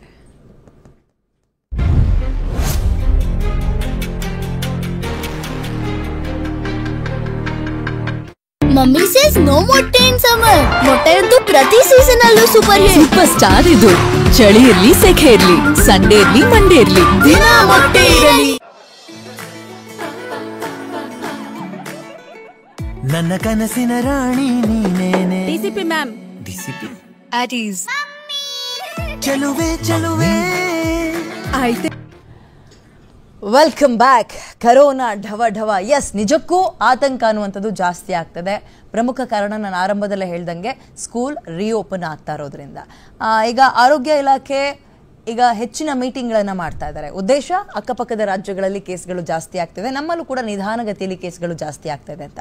ಸರ್, ನನ್ಗೆ ಒಂದು ಹೇಳಿ, ಮೀಟಿಂಗ್ ಮಾಡ್ತೀವಿ ಅಂತಾರಲ್ಲ, ಯಾರ್ಯಾರು ಇರ್ತಾರೆ ಆ ಮೀಟಿಂಗ್ನಲ್ಲಿ, ಏನೆಲ್ಲ ಡಿಸ್ಕಸ್ ಆಗುತ್ತೆ?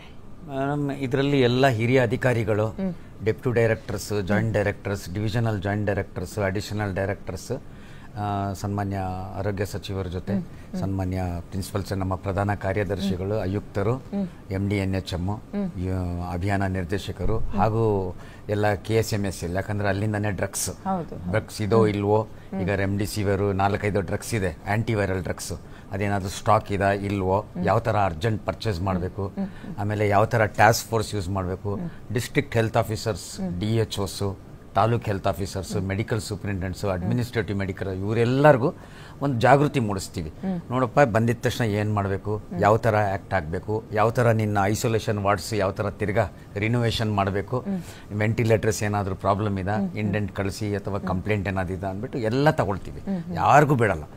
ಆಮೇಲೆ ಅವ್ರಿಗೂ ಸಿಕ್ಕಾಪಟ್ಟೆ ಅವರು ಟೆನ್ಷನ್ ರಿಸ್ಕ್ ತಗೊಂಡು ಅವರು ಎಷ್ಟು ಆ್ಯಕ್ಷನ್ ತಗೊಳ್ಬೇಕು, ಎಷ್ಟು ಅವ್ರ ಲೆವೆಲ್ನಲ್ಲಿ ಎಷ್ಟು ಆ್ಯಕ್ಷನ್, ಅದಕ್ಕಿಂತ ಹೆಚ್ಚಾಗಿ ಆ್ಯಕ್ಷನ್ ತಗೊಂಡಿರ್ತಾರೆ. ಏನಾದರೂ ಬ್ಯಾಡ್ ಲೆಕ್ಸ್ ಏನಾದರೂ ಆಗ್ತಿರುತ್ತೆ, ಈಗ ಮೆಟರ್ನಲ್ ಡೆತ್ ಮೊನ್ನೆ ಆಗಿತ್ತು, ಅದು ಬ್ಯಾಡ್ ಲೆಕ್ಸ್ ಆಗಿರುತ್ತೆ. ಅವರ ಯಾವ ಡಾಕ್ಟ್ರು ಬೇಕಂದ್ಬಿಟ್ಟು ನೆಗ್ಲಿಜೆನ್ಸ್ ಮಾಡಲ್ಲ, ನನಗೆ ಗೊತ್ತಿದ್ದಂಗೆ.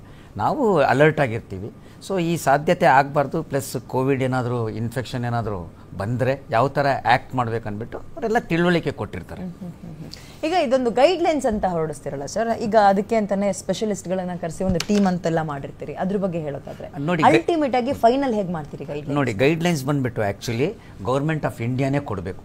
Government, because we are the childrens of government of India, the states belongs to government of India. So government of India NCDC ಇರುತ್ತೆ, WHO ಇರುತ್ತೆ, ICMR ಇರುತ್ತೆ, NGOs ಎಲ್ಲ ಕೂತ್ಕೊಂಡು ಗೈಡ್ಲೈನ್ಸ್ ಮಾಡೋದು. ಅವರು ಈಗ ಎಲ್ಲ ಅಮೆರಿಕದವರು, ಲಂಡನ್ ಅವರು, ಯುರೋಪಿಯನ್ಸು ಎಲ್ಲ ಲೀಡರ್ಸು, ಅಲ್ಲಿ ಪ್ಲಸ್ ಸೀನಿಯರ್ ಮೋಸ್ಟ್ ಡಾಕ್ಟರ್ಸ್ ಕೂತಿರ್ತಾರಲ್ಲಿ, ಅವರು ಕಾನ್ಫರೆನ್ಸ್ ಮಾಡಿರ್ತಾರೆ. ಈಗ immediate conference and serious meetings ನಡೀತಾ ಇರುತ್ತೆ. ಅವ್ರು ಏನು ಮಾಡ್ತಾರೆ, ಅಡ್ವೈಸ್ ಕೊಡ್ತಾರೆ ಇಂಡಿಯಾಗೆ ಏನನ್ಬಿಟ್ಟು, ಅವರು ನಮ್ಗೆ ಕೊಡ್ತಾರೆ.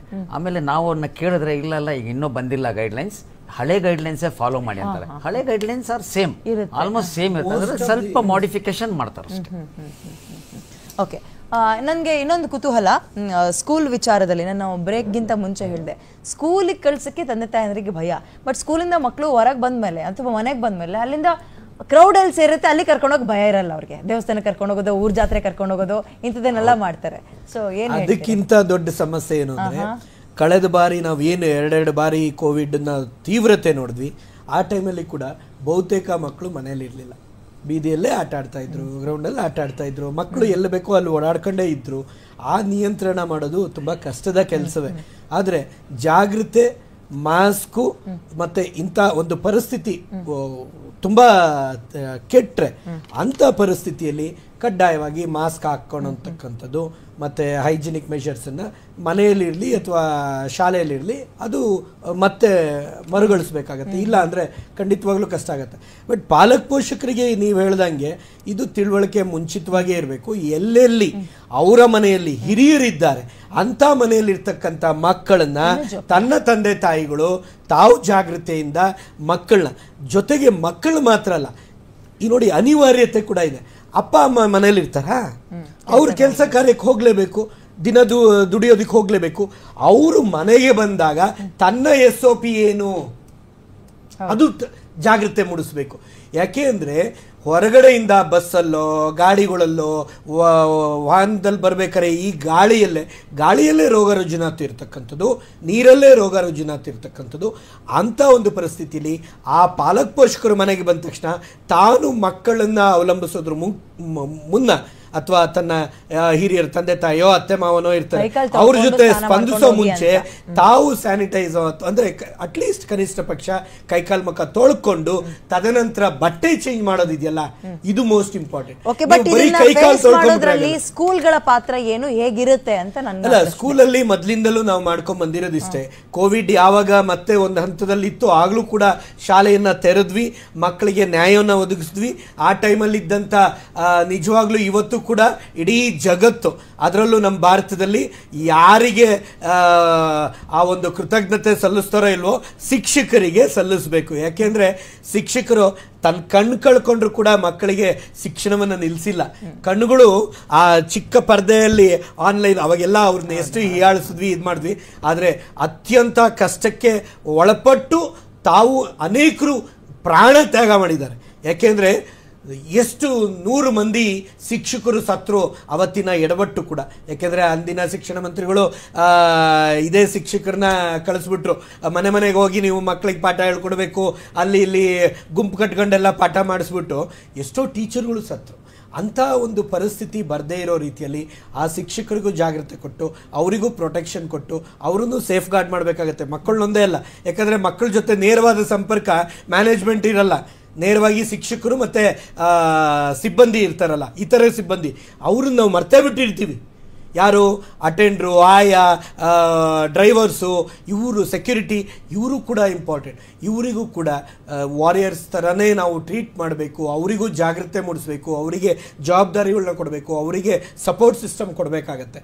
ಆಗ ಬಟ್ ಇದೆಲ್ಲವೂ ಎಲ್ಲ ಶಾಲೆಗಳಲ್ಲೂ ಎಷ್ಟು ಮಟ್ಟಿಗೆ ಆಗುತ್ತೆ ನೋಡಿ, ಇದು ಸಾಮಾಜಿಕ ಜವಾಬ್ದಾರಿ. ಎಲ್ಲ ಎಷ್ಟಾಗತ್ತೆ ಅಂದರೆ ಇಟ್ ಈಸ್ ಎವ್ರಿಬಡೀಸ್. ಇದು ಎಷ್ಟೋ ಮ್ಯಾನೇಜ್ಮೆಂಟ್ ಮನೇಲಿ ಮಲ್ಕೊಂಡಿದ್ರು ಶಾಲೆ ನಡೀತಾ ಇತ್ತು, ಅದಾಗಬಾರ್ದು. He has to come out and he has to take. ಆಮೇಲೆ ಪಾಪ ನಾವು ಹೇಳೋಕ್ಕಾಗಲ್ಲ, 70-80 ವರ್ಷದವರು ಇದ್ದವರು ಇವತ್ತು ಸ್ಕೂಲಿಗೆ ಹೋಗಿ ಕೂರ್ತಾರೆ ಅಂತ ಹುಮ್ಮಸ್ ಇರ್ತಕ್ಕಂಥ ಮ್ಯಾನೇಜ್ಮೆಂಟು ಇದ್ದಾರೆ. ಅಂಥವ್ರು ಅವ್ರಿಗೆ ನ್ಯಾಚುರಲಾಗಿ ಮನೆಯಲ್ಲಿ ಇರೋದು ಒಳ್ಳೆಯದೇ. ಆದರೆ ನಾವು ನಮ್ಮ ಸಾಮಾಜಿಕ ಜವಾಬ್ದಾರಿಯಲ್ಲಿ ಇದನ್ನು ಸೂಕ್ಷ್ಮವಾಗಿ ತಗೊಬೇಕಾಗತ್ತೆ. ಯಾಕೆಂದರೆ ಅತ್ಯಂತ ವಲ್ನರಬಲ್ ಜಾಗ, ಯಾವುದೇ ಒಂದು ರೋಗ ರುಜಿನಾತು ಹರಡೋ ಅಂಥ ಜಾಗ ಬಿಗ್ಗೆಸ್ಟ್ ಬಂದುಬಿಟ್ಟು ಪಬ್ಲಿಕ್ ಪ್ಲೇಸು ಬಿಟ್ಟರೆ ಶಾಲೆನೇ. ಶಾಲೆ ಬೇರೆ ಬೇರೆಗೆ, ಯಾಕೆಂದರೆ ಕಂಟೇಜಿಯಸ್ ಡಿಸೀಸ್, ನಾವು ಚಿಕನ್ ಪಾಕ್ಸ್ ನೋಡ್ತೇವೆ, ಅದೆಲ್ಲ ಒಬ್ಬರಿಂದ ಒಬ್ರಿಗೆ ಹರಡ್ತಕ್ಕಂಥದ್ದು. ಆದರೆ ಅದರಲ್ಲಿ ಬೇಕಾದಷ್ಟು ಮಿತ್ತಿದೆ, ಮೂಢನಂಬಿಕೆಗಳು. ಅಂದರೆ ಅಮ್ಮ ಬಂದ ತಕ್ಷಣ ತುಂಬ ಹೈಜಿನಿಕ್ ಮೆಷರ್ ಮಾಡಿ ಅವ್ರನ್ನ ಮನೇಲಿ ಇಟ್ಕೊತಾರೆ. ನಿಜವಾಗ್ಲೂ ಇನ್ನೊಬ್ರಿಗೆ ಹರಡೋದು ಯಾವಾಗ ಅದು ಕಿಲ್ಪ್ ಕಟ್ಟು ಅದು ಬೀಳುತ್ತಲ್ಲ, ಅದು ಇನ್ನೊಬ್ರಿಗೆ ಹರಡೋದು. ಅದ್ರ ಬಗ್ಗೆ ಗೊತ್ತಿರಲ್ಲ. ಹೋಗಿ ದೇವರಿಗೆಲ್ಲ ಪೂಜೆ ಮಾಡಿ ಮೊಸರೆಲ್ಲ ಹಾಕ್ಬಿಟ್ಟು ಬಂದುಬಿಟ್ಟು ನನ್ನ ಮಗುಗೆ ಇನ್ನೊಂದು ಚೂರು ಇದೆ ಸರ್ ಅಂತ ಸರ್ ಅಂಥ ಜಾಗೃತೆ ಶಾಲೆಯವರಿಗೆ ಬಹುತೇಕ ಇಲ್ಲ. ಇಂಥ ಜಾಗೃತೆ ಮೂಡಿಸುವಂಥ ಕೆಲಸಗಳು ಅಥವಾ ಸಂಘಟನೆ ಮುಖಾಂತರ, ಶಿಕ್ಷಣ ಇಲಾಖೆ ಮುಖಾಂತರ, ಆರೋಗ್ಯ ಇಲಾಖೆ ಮುಖಾಂತರ ಆಗಬೇಕಾಗತ್ತೆ. ಅದು ಬಿಟ್ಬಿಟ್ಟು ನಾವು ಸುಮ್ಮನೆ ಬ್ಲೇಮ್ ಗೇಮ್ ಮಾಡಿದ್ರೆ ಆಗಲ್ಲ. ಹರಡೋದೊಂದು ಕಡೆ ಆದರೆ ಈ ಜಾಗೃತೆ ಮೂಡಿಸ್ತಕ್ಕಂಥದ್ದು, ಅರ್ಥಪೂರ್ವಕವಾಗಿರ್ತಕ್ಕಂಥ ವಿಷಯಗಳನ್ನ ಜಾಗೃತೆ ಮೂಡಿಸೋದು ಒಂದು challenging task. Okay, Ahmed sir, ಈಗ ಆರಂಭದ ದಿನಗಳಲ್ಲಿ ಕರೋನಾದ ಒಂದು ಪೀಕ್ ಹೋಗಿದ್ದನ್ನು ನೋಡಿದ್ವಿ. ನಾನು ಒಂದು ಪ್ರಶ್ನೆ ಕೇಳೋಕೆ ಇಷ್ಟಪಡ್ತೀನಿ. ಈ ಸ್ಪೈಕ್ ಅನ್ನೋದು ಯಾವಾಗಲೂ ಒಂದು ಮೇಲೆ ಕೆಳಗೆ ಈ ಥರ ಏರುಪೇರು ಆಗ್ತಾ ಇರುತ್ತೆ. ಈ ಸಲದ ಹೇಗಿದೆ ಅನ್ನುವಂಥದ್ದು ತಿಳ್ಕೊಳ್ಳೋಕೆ ಟೈಮ್ ಬೇಕಾ ಅಥವಾ ಹೇಗೆ ಅಂತ? ಟೈಮ್ ಬೇಕೇ ಬೇಕು. ಯಾಕಂದ್ರೆ ನೀವೀಗ ಆರಂಭದಲ್ಲಿ ಹೇಳ್ತೀರಿ ಭಯ ಪಡೋ ಅಗತ್ಯ ಇಲ್ಲ ಅಂತ, ಬಟ್ ಅದರ ತೀವ್ರತೆ ಗೊತ್ತಾದ್ಮೇಲೆ ಅದು ಭಯ ಪಡ್ಬೇಕಾ ಬೇಡವಾ ಅನ್ನೋದನ್ನ ಡಿಸೈಡ್ ಮಾಡಲಾಗುತ್ತೆ. ನೋಡಿ, ಇದು ಏನಂದ್ರೆ, ಇದು ಕೊರೋನಾ ಸ್ಟಾರ್ಟ್ ಆಗಿದೆ, ಲಾಸ್ಟ್ 3 years ಬ್ಯಾಕ್ ಸ್ಟಾರ್ಟ್ ಆಯಿತು. ಓಕೆ, ಅದಕ್ಕೆ ತಿರ್ಗಾ ಡೌನ್ ಆಗಲೇಬೇಕು, ಬರಬೇಕು, ಹೋಗಬೇಕು. ಅದು 2-3 times ಬರುತ್ತೆ, ಹೋಗುತ್ತೆ ನನ್ಗನ್ಸುತ್ತೆ. ಬಿಕಾಸ್ ಆಲ್ ದ ಡಿಸೀಸಸ್, ಈಗ ಸ್ಮಾಲ್ ಪಾಕ್ಸ್ ಸಡನ್ನಾಗಿ ಹೋಗಿಲ್ಲ. ಓಕೆ, ಪ್ಲೇಗು ಸಡನ್ನಾಗಿ ಹೋಗಿಲ್ಲ. ಪ್ಲೇಗು ಅಬೌಟ್ 15 ಮಲ್ಕಾರೆಡ್ಡಿ ಹೆಲ್ತ್ ಮಿನಿಸ್ಟರ್ ಇದ್ದಾಗ ಪ್ಲೇಗ್ ಬಂದಿತ್ತು ವಾಪಸ್ಸು. ಓಕೆ, ಅದೇ ಥರ ಇಟ್ ಟೇಕ್ಸ್ ಸಮ್ ಟೈಮು. ಬರುತ್ತೆ, ಹೋಗುತ್ತೆ, ಬರುತ್ತೆ. ಅದು ನಾವು 2nd, 3rd ವೇವ್ ಥರನೂ ಇದು ಒಂಥರ ಕಾಣ್ಕೊಳ್ತಿದೆ, ಸ್ವಲ್ಪ ವೇರಿಯೇಷನ್ ಆಗ್ತಿರೋದು ಅಷ್ಟೇ. ಅತಿ ಇಂಪಾರ್ಟೆಂಟ್ ಏನಂದರೆ, ಮಕ್ಕಳಿಗೆ ಈಗ ನೀವು ಮಕ್ಕಳದು ಆರೋಗ್ಯ ಬಗ್ಗೆ ಬಹಳ ಗಮನ ಕೊಡ್ತಿರೋದ್ರಿಂದ ಫಸ್ಟ್ ನಾನು ಹೇಳ್ಕೊಡ್ತೀನಿ ಏನಂದರೆ, ಮಕ್ಕಳು ಬಂದಿದ್ದ ತಕ್ಷಣ ಮನೆಗೆ ಫಸ್ಟ್ ಬಿಸಿ ನೀರು ಸ್ನಾನ ಮಾಡಿಸಿ, ಏನು ಮುಟ್ಟಕ್ಕೆ ಊಟ ತಿನ್ನಕ್ಕೆ ಬಿಡಬೇಡಿ. ಅವ್ರ ಬಟ್ಟೆಗಳನ್ನ ಎತ್ತಿ ವಾಷಿಂಗ್ ಮೆಷಿನಲ್ಲಿ ಹಾಕೋದು, ಎಲ್ಲಿ ಹಾಕೋದು, ಬಿಸಿ ನೀರು ಹಾಕಿ. ಅದರಲ್ಲಿ 90% ಕಾಯಿಲೆ ಹೊರಟೋಗುತ್ತೆ. ಆಮೇಲೆ ಒಂದು ಲೋಟ ಬಿಸಿ ನೀರು ಕೊಡಿ. ಅಥವಾ ಯೂಶಲಿ ಕಾಫಿ ಟೀನೂ ಕೊಡ್ತಾರೆ ಸ್ವಲ್ಪ ಮನೆಗಳಲ್ಲಿ, ಅವಾಯ್ಡ್ ಮಾಡಬೇಕು ಮಕ್ಕಳಿಗೆ ಕಾಫಿ ಟೀ. ಏನಾದಿದೆ ಆ ಬಿಸಿ ಕಾಫಿ ಕುಡಿದ್ರೂ ಸಾಕು, ಅದರಲ್ಲಿ 90% ಕಾಯಿಲೆಗಳು ಕಡಿಮೆ ಆಗುತ್ತೆ. ಫಾರ್ ಎಕ್ಸಾಂಪಲ್, ಈಗ ಒಂದು ಮಗು ಬಂದಿದೆ, ಸ್ಕೂಲಿಂದ ಬಂದಿದೆ, ಅಲ್ಲಿ ಒಂದು ಚಿಕನ್ ಪಾಕ್ಸ್ ಮಗು ಜೊತೆ ಆಟ ಆಡ್ತಿರುತ್ತೆ, ಅವನಿಗೆ ಅಂಟಿಸಿರುತ್ತದು. ಅದು ಸ್ನಾನ ಮಾಡಿದ ತಕ್ಷಣ ಕ್ಲೀನ್ ಆಗುತ್ತದು, ಕ್ಲೀನಾಗಿ ಅವ್ನ ಬಟ್ಟೆನಲ್ಲೂ ಹೊಟ್ಟೋಗುತ್ತೆ. ಪ್ಲಸ್ ಬಿಸಿ ನೀರು ಕುಡಿದಾಗ ಬಾಯಿನಲ್ಲಿ ಏನಾದರೂ ಕ್ರಿಮಿ ಏನಾದರೂ ವೈರಸ್ ಇದ್ರೆ ಅದು ಖಾಲಿ ಆಗುತ್ತೆ. ಸೊ ಇಂಥ ಪರ್ಸನಲ್ ಹೈಜೀನ್ನ ಸ್ವಲ್ಪ ಫಾಲೋ ಅಪ್ ಮಾಡಿದ್ರೆ ಇಂಥ ಸಮಯದಲ್ಲಿ ನನಗನ್ಸುತ್ತೆ 99% ಕೋವಿಡೇ ಬರಲ್ಲ. ಬರೀ ಅಧಿಕಾರಿಗಳು ಹೇಳ್ದಂಗೆ ಇದು ಸಾಮಾನ್ಯವಾಗಿ ಕೋವಿಡ್ ಬಂದಿದ್ದಕ್ಕೋಸ್ಕರ ಅಲ್ಲ, ಪ್ರತಿನಿತ್ಯ ಕ್ರಿಯೆ ಇರ್ಬೇಕಿದು. ಯಾಕೆ ಅಂದ್ರೆ ನೋಡಿ, ಸಬ್ಲಿಂಗಲ್ ರೂಟ್ ಅಂತೀವಿ, ಜೆನಿಟಲ್ 2 ಜಾಗ, it is the quickest transportation for any disease. ಇದು ನಿಮಗೆ ಬಾಯಲ್ಲೇ 550 ವಿಧವಾದ ರೋಗ ರುಜಿನಾತು ಮತ್ತೆ ಒಳ್ಳೆಯದು ಎರಡು ಸೇರಿದೆ, ಒಂದೊಂದು ಕೋಟಿಗಟ್ಟಲೆ ಇರುತ್ತೆ. ಬಾಯೇ ಅಷ್ಟು ಡೇಂಜರಸ್. ತಂದೆ ತಾಯಿಗೆ ಅವೇರ್ನೆಸ್ ಮೂಡಿಸೋದು ತುಂಬಾ ಇಂಪಾರ್ಟೆಂಟ್. ಆ ಕೆಲಸ ಯಾರ್ದಾಗಬೇಕು? ಅದು ನಿಮ್ಮ ಮಾಧ್ಯಮದವರಿಂದ ಬಹಳ ನನ್ಗನ್ಸುತ್ತೆ ಮಾಡ್ತಾ ಇದೀವಿ ಸರ್. ಅದನ್ನ ಹೊರತುಪಡಿಸಿ ಹೇಳೋದಾದ್ರೆ ತಂದೆ ತಾಯಿಗೆ ಅವೇರ್ನೆಸ್ ನೋಡಿ, ಪ್ರತಿಯೊಬ್ಬರು ಜವಾಬ್ದಾರಿ ಆಗುತ್ತೆ. ನೋಡಿ, ಫ್ಯಾಮಿಲಿ ಡಾಕ್ಟ್ರು ಎಲ್ಲರೂ ಡಾಕ್ಟರ್ ಹತ್ರ ಹೋಗಿ ತಿಳ್ಕೊಳಲ್ಲ. ಇದು ಸಾಮಾನ್ಯವಾಗಿ ಇವತ್ತಿನ ದಿನ ಇಂಥದ್ದಾದಾಗ ಇವತ್ತು ಸೋಷಿಯಲ್ ಮೀಡಿಯಾ ಸ್ಟ್ರಾಂಗ್ ಆಗಿದೆ, ಬ್ಯಾಡ್ದಿರೋದ್ರು ಜಾಸ್ತಿ ಬರ್ತಾ ಇದೆ. ಅದ್ರ ಬದಲು ಇಂಥ ಅವೇರ್ನೆಸ್ಗಳು ಬರೋವಂಥದ್ರಲ್ಲಿ ಬೇಗ ರೀಚ್ ಆಗುತ್ತೆ. ಎರಡನೇದು ನಿಮ್ಮ ಮಾಧ್ಯಮ, ಮೇನ್ ಸ್ಟ್ರೀಮ್ ಅಲ್ಲಿ ಇರ್ತಕ್ಕಂಥ ಮಾಧ್ಯಮ ಮತ್ತೆ ಶಾಲೆಯಲ್ಲಿ ಕೂಡ ಖಂಡಿತವಾಗ್ಲೂ ಇದನ್ನ ಪ್ರತಿಯೊಂದು ಮ್ಯಾನೇಜ್ಮೆಂಟ್ ಮತ್ತೆ ಟೀಚರು ಅವರಿಗೆ ಎಂಪವರ್ ಮಾಡಬೇಕಾಗತ್ತೆ ಇಂಥ. ಯಾಕೆಂದ್ರೆ ನೋಡಿ, ಎಷ್ಟು ಜನ ಗೊತ್ತಿದೆ ಬಾಯಲ್ಲಿ 500ಕ್ಕಿಂತ ಹೆಚ್ಚು ವಿಧವಾದ ಬ್ಯಾಕ್ಟೀರಿಯಾಸು ಇದಾವೆ ಅಂತ? ಯಾರಿಗೂ ಗೊತ್ತಿಲ್ಲ. 1 ಕೋಟಿ ಬೆಳಗ್ಗೆ ಎದ್ದ ತಕ್ಷಣ ಹಲ್ಲುಜ್ತಾರೆ, ಹಲ್ಲುಜ್ಜಕ್ಕಿಂತ ಮುಂಚೆ ನೀರು ಕುಡೀರಿ ಅಂತೀವಿ. ಯಾಕೆ ಅಂದ್ರೆ ಒಳ್ಳೇದನ್ನ ವೇಸ್ಟ್ ಮಾಡಬಾರ್ದು, ಒಳಗಡೆ ಹೋದ್ರೆ ಅದೇ ರೋಗ ನಿಯಂತ್ರಣ ಮಾಡೋವಂಥದ್ದು. ಸಿ ಯು ಗಾಟ್ ಕನ್ಫ್ಯೂಸ್ ನಾವು, ಹೌದಲ್ವಾ? ಬೆಳಗ್ಗೆ ಎದ್ದ ತಕ್ಷಣ ಬಾಯಿ ತೊಳಿಬಾರ್ದು, ಬಾಯಿ ಅಲ್ಲಕ್ಕೆ ಪೇಸ್ಟ್ ಹಾಕಿ ಉಜ್ಜಬಾರ್ದು, ಅದಕ್ಕಿಂತ ಮುಂಚೆ ಲೂಕ್ ವಾರ್ಮ್ ವಾಟರ್ ಕುಡಿಬೇಕು ಅಂತೀವಿ. ಯಾಕೆ ಅಂದ್ರೆ ದಟ್ ಇಮ್ಯೂನ್ಸ್ ಯುವರ್ ಬಾಡಿ. ಸೊ ಇಂಥ ಇದು ಇವ್ರು ಹೇಳಿದ್ರಲ್ಲ, ಶಾಲೆಯಿಂದ ಬಂದ ತಕ್ಷಣ ಬಟ್ಟೆಕ್ಕಿಂತ ನರ್ಸರಿ ಮಕ್ಕಳಿಗೆ ಮುಖ್ಯವಾಗಿ ಅವರ ಅಂಡರ್ ಗಾರ್ಮೆಂಟ್ಸ್ ಚೇಂಜ್ ಆಗಬೇಕು, ಒಳಗಡೆ ಪೆಟ್ಟಿಕೊಟ್ಟು ಇವು ಚೇಂಜ್ ಆಗಬೇಕು. ಯಾಕೆಂದರೆ ಅವ್ರು ಮಣ್ಣಲ್ಲಿ ಆಟ ಆಡ್ತಾರೆ, ಹೊರಗಡೆ ಎಲ್ಲ ಕೂತು ನೆಲದಲ್ಲಿ ಎಲ್ಲ ಆಟ ಆಡ್ತಾರೆ, ಅಲ್ಲಿ ಓಡಾಡಿರ್ತಾರೆ. ಈ ಥರ ಮಕ್ಕಳು ಯಾಕಂದರೆ ದೇ ಆರ್ ನಾಟ್ ವಿತ್ ಒಂದು ಸಿಸ್ಟಮ್ಯಾಟಿಕ್ ಆಗಿ ಒಂದು ಕಡೆ ಕೂತು ಬರೋವಂಥವ್ರಲ್ಲ. ಆ ಮಕ್ಕಳಿಗೆ ಅವ್ರು ವಲ್ನರಬಲ್ ಇರ್ತಾರೆ, ಇಮ್ಯುನಿಟಿನೂ ಕಮ್ಮಿ ಇರುತ್ತೆ. ಆಮೇಲೆ ಇವತ್ತಿನ ಮಕ್ಕಳು ಇಮ್ಯುನಿಟಿ ಇಲ್ವೇ ಇಲ್ಲ, ಅನಿಮಿಕ್ ಜಾಸ್ತಿ ಇದ್ದಾರೆ. ಅನಿಮಿಕ್ ಯಾವ ಮಟ್ಟಕ್ಕಿದೆ ಅಂತಕ್ಕಂಥದ್ದು ನಾವು ಊಹಿಸಕ್ಕೂ ಸಾಧ್ಯ ಇಲ್ಲ. ಯಾವಾಗ ಅನಿಮಿಕ್ ಜಾಸ್ತಿ ಇದೆ ಅಂಥವ್ರಿಗೆ ರೋಗ ತಗುಲ್ತಕ್ಕಂಥದ್ದು ಬೇಗ. ಹಾಗಾಗಿ ಅಂತ ಮಕ್ಕಳನ್ನ ನಾವು ಜಾಗೃತಿ ಮಾಡ್ಬೇಕಾರೆ ಇದು ಅವೇರ್ನೆಸ್. ಈ ಸಂದರ್ಭದಲ್ಲಿ ಈ ಪ್ರಶ್ನೆ ಎಷ್ಟರ ಮಟ್ಟಿಗೆ ಸೂಕ್ತನೋ ಇಲ್ವೋ ಗೊತ್ತಿಲ್ಲ. ಕೆಲವೊಂದು ಶಾಲೆಗಳು ಇದ್ರ ಬಗ್ಗೆ ಅವೇರ್ನೆಸ್ ಮೂಡಿಸೋ ಬದಲು ಕೆಲವೊಂದು ಶಾಲೆಗಳು ಹೇಳ್ತಾ ಇರೋದು, ಊಟದ ಬಾಕ್ಸ್ ವಿಚಾರದಲ್ಲಿ ನಾನು ಎಷ್ಟು ತಾರತಮ್ಯ ನೋಡ್ತಾ ಇದ್ದೀನಿ ಅಂದರೆ, ಶನಿವಾರ ನೀನು ಪಾಸ್ತಾನೇ ತರಬೇಕು, ಶುಕ್ರವಾರ ನೀನು ಚೀಸ್ ಕೇಕೇ ತರಬೇಕು, ಬುಧವಾರ ನೀನು ಮ್ಯಾಗಿನೇ ತರಬೇಕು. ಅಂದ್ರೆ ಆಹಾರ ಶೈಲಿ ನೀವೇನು ಹೇಳಿದ್ರಲ್ಲ ಮೂರು, ಇದು ಅತ್ಯಂತ ಹೀನಾಯಕಾರ. ಯಾಕೆ ಅಂದ್ರೆ ನೀವು 3 ವಸ್ತುವನ್ನು ಯಾವ ಡಾಕ್ಟರ್ ಆಗ್ಲಿ ಯಾವ ಇವರಾಗ್ಲಿ ಸಜೆಸ್ಟ್ ಮಾಡ್ತಕ್ಕಂಥದ್ದಲ್ಲ. ನೀವೇನಲ್ಲಿ ಹೈಫೈ ಅನ್ನೋದನ್ನ ತೋರಿಸ್ತಾ ಅವ್ರ ಅಪ್ಪ ಅಮ್ಮಂಗೆ ಬೈಬೇಕು ನೀವು ಇದನ್ನ. ಅಂತ ಶಾಲೆಗಳು ಅಲ್ಲ, ಒಂದ್ ನಿಮಿಷ ಹೇಳ್ಬಿಡ್ತೀನಿ. ಯಾಕೆ ನೀವು ಈ ಮಾತನ್ನ ಎತ್ತಿದ್ದೀರಾ? ಇಂಥ ಎಕ್ಸೆಪ್ಷನ್ ಶಾಲೆಗಳಿಂದ ಏನಾಗ್ತಾ ಇದೆ, ಆ ಪಾಲಕ್ ಪೋಷಕರು ಅದಕ್ಕೆ ಅವಲಂಬಿತ ಆಗಿ ಒಂಥರ ಪ್ರತಿಷ್ಠೆಗೆ ಇದೆಯಲ್ಲ ಆಯ್ಕೆಗಳು, ಇದನ್ನ ಸರಿಪಡಿಸ್ಕೊಂಡ್ರೆ ಆ ಶಾಲೆಗಳು. ಆಮೇಲೆ ಇವ್ರು ಯಾರು ಬುದ್ಧಿಜೀವಿಗಳಲ್ವಾ? ಅದೇ ಶಾಲೆಯಲ್ಲಿ ನೀವು ಹೇಳ್ತಕ್ಕಂಥ ಶಾಲೆಗಳಾದ್ರೆ ಅಲ್ಲಿ ಒಬ್ಬ ಡಾಕ್ಟರ್ ಇರ್ತಾರೆ, ಒಬ್ರು ಇಂಜಿನಿಯರ್ ಇರ್ತಾರೆ, ಒಬ್ರು ಅವರೆಲ್ಲ ದಡ್ರ. ಹಂಗಾರೆ ಇಂಥ ಶಾಲೆ ಈ ತರ ಮಾಡುತ್ತೆ ಅಂದ್ರೆ ಅಲ್ಲಿರೋರೆಲ್ಲರೂ ದಡ್ರು ಅಂತ. ಅಂದ್ರೆ ನೀವು ಯಾರನ್ನ ಕಂಪ್ಲೇಂಟ್ ಮಾಡ್ತಾ ಇದ್ದೀರಿ? ಇಬ್ರು ತಂದೆ ತಾಯಿಗಳನ್ನ. ಫೋನ್ ಮಾಡ್ತಾರಲ್ಲ, ನೋಟ್ಸ್ ಬರ್ಕೊಟ್ಟು ಕಳಿಸ್ತಾರಲ್ಲ ಸರ್, ಡೈರಿಗೆ ಬರ್ಕೊಟ್ಟು ಕಳಿಸ್ತಾರಲ್ಲ sir. Stupidity, it's a heights of ಬರಿಬೇಕು ಏನಂತ, ಅಥವಾ ಮಗನ ನಂಬರ್ಸ್ ಹೆಂಗಿದೆ ಅಂತ ಅದೊಂದು ಬಿಸ್ನೆಸ್ ಮಾಡಿರ್ಬೇಕೆ ಹೊರತು ಇದು ನನಗೆ ಗೊತ್ತಿರಂಗೆ ಇದು ಕ್ಯಾಂಟೀನ್ ಈಗ ಮನೇಲಿ ಕೊಟ್ಟು ಕಳ್ಸಕ್ ಆಗ್ಲಿಲ್ಲ ಅಂದ್ರೆ ಅಲ್ಲೇ ಹೋಗಿ ತಗೊಳ್ಳಿ ಅಂತ ಪಾಲಕ್ ಪೋಷಕರು ಇವತ್ತು 2 minutes ಮ್ಯಾಗಿನೇ ಮನೇಲಿ ಮಾಡ್ಕೊಡೋದು. V restrict that. ನೈಜವಾಗಿ ಮತ್ತೆ ಎಲ್ಲಿಂದ ಇಮ್ಯುನಿಟಿ ಬರ್ಬೇಕು ಅಂದ್ರೆ ಎಲ್ಲಿಂದ ಬರುತ್ತೆ ಏನ್ ಸರ್? ಇದರಿಂದ ಒಂದು ಜಿಯೋ ಪಾಸ್ ಆಗ್ಬೇಕು ಸಾಮಾನ್ಯ ಎಜುಕೇಶನ್ ಮಿನಿಸ್ಟರ್ ಇಂದ. ಈ ತರ ಸ್ಕೂಲ್ಸ್ ಗಳಿಗೆ ಆಕ್ಷನ್ ತಗೊಳ್ಬೇಕು. ಫಸ್ಟ್ ಆಫ್ ಆಲ್ ಆತರ ಕೇಳ್ಪಟ್ಟಿದ್ದೀನಿ ಇದನ್ನೆಲ್ಲ. ನನಗೆ ಹಿಂಗೂ ಇರುತ್ತೆ, ನಮಗೆ ಮಧ್ಯಾಹ್ನದ ಊಟ ತಗೊಬನ್ನಿ ಅಂತ ಇದ್ರು ಹೊರತು ನೀನ್ ಇದನ್ನೇ ತರಬೇಕು, ಪಾಸ್ತಾನೇ ತರಬೇಕು, ಮ್ಯಾಗಿನೇ ತರಬೇಕು ನಾವೆಲ್ಲೂ ಕೇಳಿಲ್ಲ ಸರ್. ಪೇಸ್ಟ್ರಿನೇ ತರಬೇಕು. ಅದು ಡೇ ಶುಕ್ರವಾರ ಇದೆ, ಶನಿವಾರ ಇದೆ, ಸೋಮವಾರ ಇದೆ, ಏನ್ ಸ್ಟುಪಿಡಿಟಿ ಸರ್? ಸ್ಟುಪಿಡಿಟಿ ನಾನು ಹೇಳ್ತೀನಲ್ಲ, ವಿ ಕಂಡಮ್ ಸಚ್. ಅವ್ರ ವ್ಯವಹಾರಾತ್ಮಕವಾಗಲ್ಲ ಇರ್ಲಿ, ಆ ಪಾಲಕ್ ಪೋಷಕರು, ಆ ಮ್ಯಾನೇಜ್ಮೆಂಟ್ ಎಲ್ಲರೂ ಕಂಟ್ರೋಲ್ ತಗೊಳಕ್ ಆಗಲ್ವಾ ಸರ್ ಈ ವಿಚಾರದಲ್ಲಿ? ಯಾರು ಮಾಡಕ್ಕೆ ಸ್ವತಂತ್ರ ಅನ್ನೋದು ಇದೆಯಲ್ಲ, ಸ್ವೇಚ್ಛಾಚಾರ ಆಗ್ಬಾರ್ದು ಸರ್ ಅದು. ಅಲ್ಲ ಇಲ್ಲಿ ನೋಡಿ, ನಾನು ಅದನ್ನ ಹೇಳಿದೆ, ಇಂಥದ್ದು 2 ಕೈ ಸೇರಿದ್ರೆ ಚಪ್ಪಾಳೆ. ಇಲ್ಲಿ ಎಕ್ಸೆಪ್ಟ್ ಮಾಡೋ ತನಕ ಎಲ್ಲಿ ನೋಡಿ, ಯಾವುದೇ ವಿಷಯ ತಗೊಳ್ಳಿ, ನಾನು ಉಲ್ಟಾನೆ. ನಾನು ಶಾಲೆ ವಿಷಯ ಬಂದಾಗ ನಾನು ಬಹುತೇಕ ನೋಡಿ 95% ಶಾಲೆ ಒಂಥರ ಇದ್ರೆ, ಈ 2-3% ಇದೆಯಲ್ಲ, ಇದೆಲ್ಲ 2-3% ಒಳಗಡೆ ಬರೋವು. 0.5% ಎಲ್ಲ 2 ಲಕ್ಷ 3 ಲಕ್ಷ 5 ಲಕ್ಷ ತೆಗೆದುಕೊಂಡು ಪಾಪ ಬೇರೆಯವ್ರ ಅನ್ನ ಸಾರು ಉಪ್ಪಿನ, ನಾವು ಅದನ್ನು ಬೈತೀವಿ. ನೀವು ದಿನ ಅನ್ನ ಸಾರು ಕೊಟ್ರೆ ಆ ಮಗು ತಿನ್ನಕ್ಕೆ ಎಲ್ಲಿ ಬರುತ್ತೆ ಅಂತ. ಆಮೇಲೆ ನಾವು ಕೂಡ ನ್ಯೂಟ್ರಿಯೆಂಟ್ಸ್ ಅಂದರೆ ಏನು ನೋಡಿ, ಒಂದು ದಿನಕ್ಕೆ 150 ಚಿಲ್ಡ್ರೆ ನ್ಯೂಟ್ರಿಯೆಂಟ್ಸ್ ಬೇಕು. ನಿಮ್ಮ ಅಡುಗೆ ಮನೆಯಲ್ಲೇ ಇದೆ, ಮಾಡೋವಂಥ ಬದಲಾವಣೆ ಆಗಬೇಕು.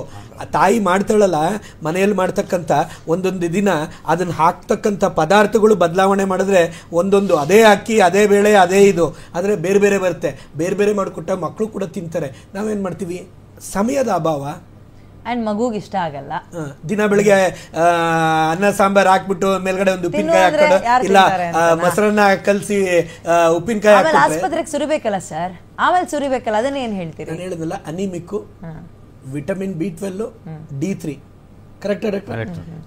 ಇದೇ ಇವತ್ತು ಸಮಾಜದಲ್ಲಿ ಮಕ್ಕಳಲ್ಲ ದೊಡ್ಡವರಲ್ಲಿ ಕೂಡ ಅತ್ಯಂತ ಜಾಸ್ತಿ ಇರುತ್ತೆ. We are all been suffering from this. ಇದರಿಂದ ಏನಾಗುತ್ತೆ, ಡೈರೆಕ್ಟ್ ಆಗಿ ಕ್ಯಾಲ್ಸಿಯಮ್, ಇಮ್ಯುನಿಟಿ ಇದೆ. ಆಮೇಲೆ ಇದರಿಂದ ಇವರು ಹೇಳೋ ನೋಡಿದ್ರೆ ಪಬ್ಲಿಕ್ ಏನ್ ಮಾಡುತ್ತೆ, ವೈಟಮಿನ್ಸ್ ತಗೊಳ್ಳೋದು ಮೆಡಿಕಲ್ ಶಾಪ್ ನಲ್ಲಿ, ಆ ಸಪ್ಲಿಮೆಂಟಿಗೆ ಅರ್ಥ ಇಲ್ಲ. ಅದಕ್ಕೆ ಇವ್ರುಗಳು ಏನ್ ಮಾಡಬೇಕು, ಡ್ರೈ ಫ್ರೂಟ್ಸ್ ಕೊಡಬೇಕು ಡೈಲಿ. ಇವತ್ತು ಒಂದಿನ ಕ್ಯಾಶ್ಯೂ ನಟ್ಟು, ಒಂದಿನ ಅಂಜೀರು, ಒಂದಿನ ಬಾದಾಮು, ಒಂದಿನ ಪಿಸ್ತಾ. ಮಕ್ಕಳು ನಮ್ಮ ಭಾರತದಲ್ಲಿ 90% ಎಕಾನಮಿ ಪೇರೆಂಟಿಂಗ್ ಇರೋದು 90%. ಆದ್ರೆ ಮನೆಯಲ್ಲಿ ಇರ್ತಕ್ಕಂಥ ಅಡಿಗೆ ಮನೆಯಲ್ಲಿ ಬೇಕಾದಷ್ಟು ಪದಾರ್ಥದಲ್ಲಿ ಎಲ್ಲಾ ನ್ಯೂಟ್ರಿಯೆಂಟ್ಸ್ ಇದೆ. ಆಮೇಲೆ ಬಿಸಿಲಿಗೆ ಹೋಗಲ್ಲ. ಇವತ್ತು ಮಕ್ಕಳಿಗೆ ಅಪ್ಪ ಅಮ್ಮಂಗೆ ಚಳಿ ಆದ್ರೆ ಮಕ್ಕಳಿಗೆ ಬೆಡ್ಶೀಟ್ ಹೊಚ್ಚಿ ಮಲಗಿಸೋ ಅಂತ ಪರಿಸ್ಥಿತಿ ಇದೆ. ಮಣ್ಣೀಗ ಸದ್ಯ ನೀವು ಹೊರಗಡೆ ಬಿಡಲ್ಲ, ಹೊರಗಡೆ ಹೋಗೋಕ್ಕೂ ಅವಕಾಶ ಕಮ್ಮಿ ಇದೆ. ಇದೆಲ್ಲವೂ ಕೂಡ ಕಾರಣ ಆಗುತ್ತೆ. ಫಿಸಿಕಲ್ 99%, ಇದನ್ನ ನೀವು ತಗೊಳ್ಳಿ, ಇದನ್ನೇನು ಬೇಕಾದ್ರೆ ನೀವು ಟಾಪಿಕ್ ಮಾಡ್ಬೋದು. 99%, ನಾನು ಜಾಸ್ತಿ ಹೇಳಕ್ ಹೋಗಲ್ಲ, ಮೋರ್ ದೆನ್ 99% ಇವತ್ತು ಮಕ್ಕಳಲ್ಲಿ ದೇಹ ದಂಡನೆ ಇಲ್ಲ, ಝೀರೋ. ಒಬೆಸಿಟಿ ನಾವೇ ಜಾಸ್ತಿ ಮುಂದೆ ಇರೋದು, ನಮ್ ದೇಶನೇ. ಒಬೆಸಿಟಿಗಿಂತ ಬೇರೆ ಸಮಸ್ಯೆಗಳಿದೆ ಅಲ್ಲ ಹೇಳಿದ. ಈಗ ಒಬೆಸಿಟಿನ ಎಲ್ಲದಕ್ಕೂ ಕಾರಣ ಅಲ್ವಾ ಸರ್? ಒಬೆಸಿಟಿ ಬಂತ, BP ಬಂತ, ಹಂಗಾದ್ರೂ ದಪ್ಪ ಗುಂಡಿಗಿದ್ರೆ ಅದು ಸಂತೋಷ ಪಡ್ಬೋದು. ಅದು ಇಲ್ವಲ್ಲ, ಯಾಕೆಂದ್ರೆ ತಿಂದಿದ್ದು ಡೈರೆಕ್ಟ್ ಆಗಿ ಟಾಯ್ಲೆಟ್ಗೆ ಹೋಗುತ್ತೆ, ದೇಹಕ್ಕೆ ಅಂಗಾಂಗಗಳಿಗೆ ಹೋಗ್ತಾ ಇಲ್ಲ. ಯಾಕೆ ಅಂದ್ರೆ ನೀವು ಅದನ್ನ ಪ್ರಾಪರ್ ಆಗಿ ಬರ್ನ್ ಮಾಡ್ತಾ ಇಲ್ಲ. ಕರೆಕ್ಟ್.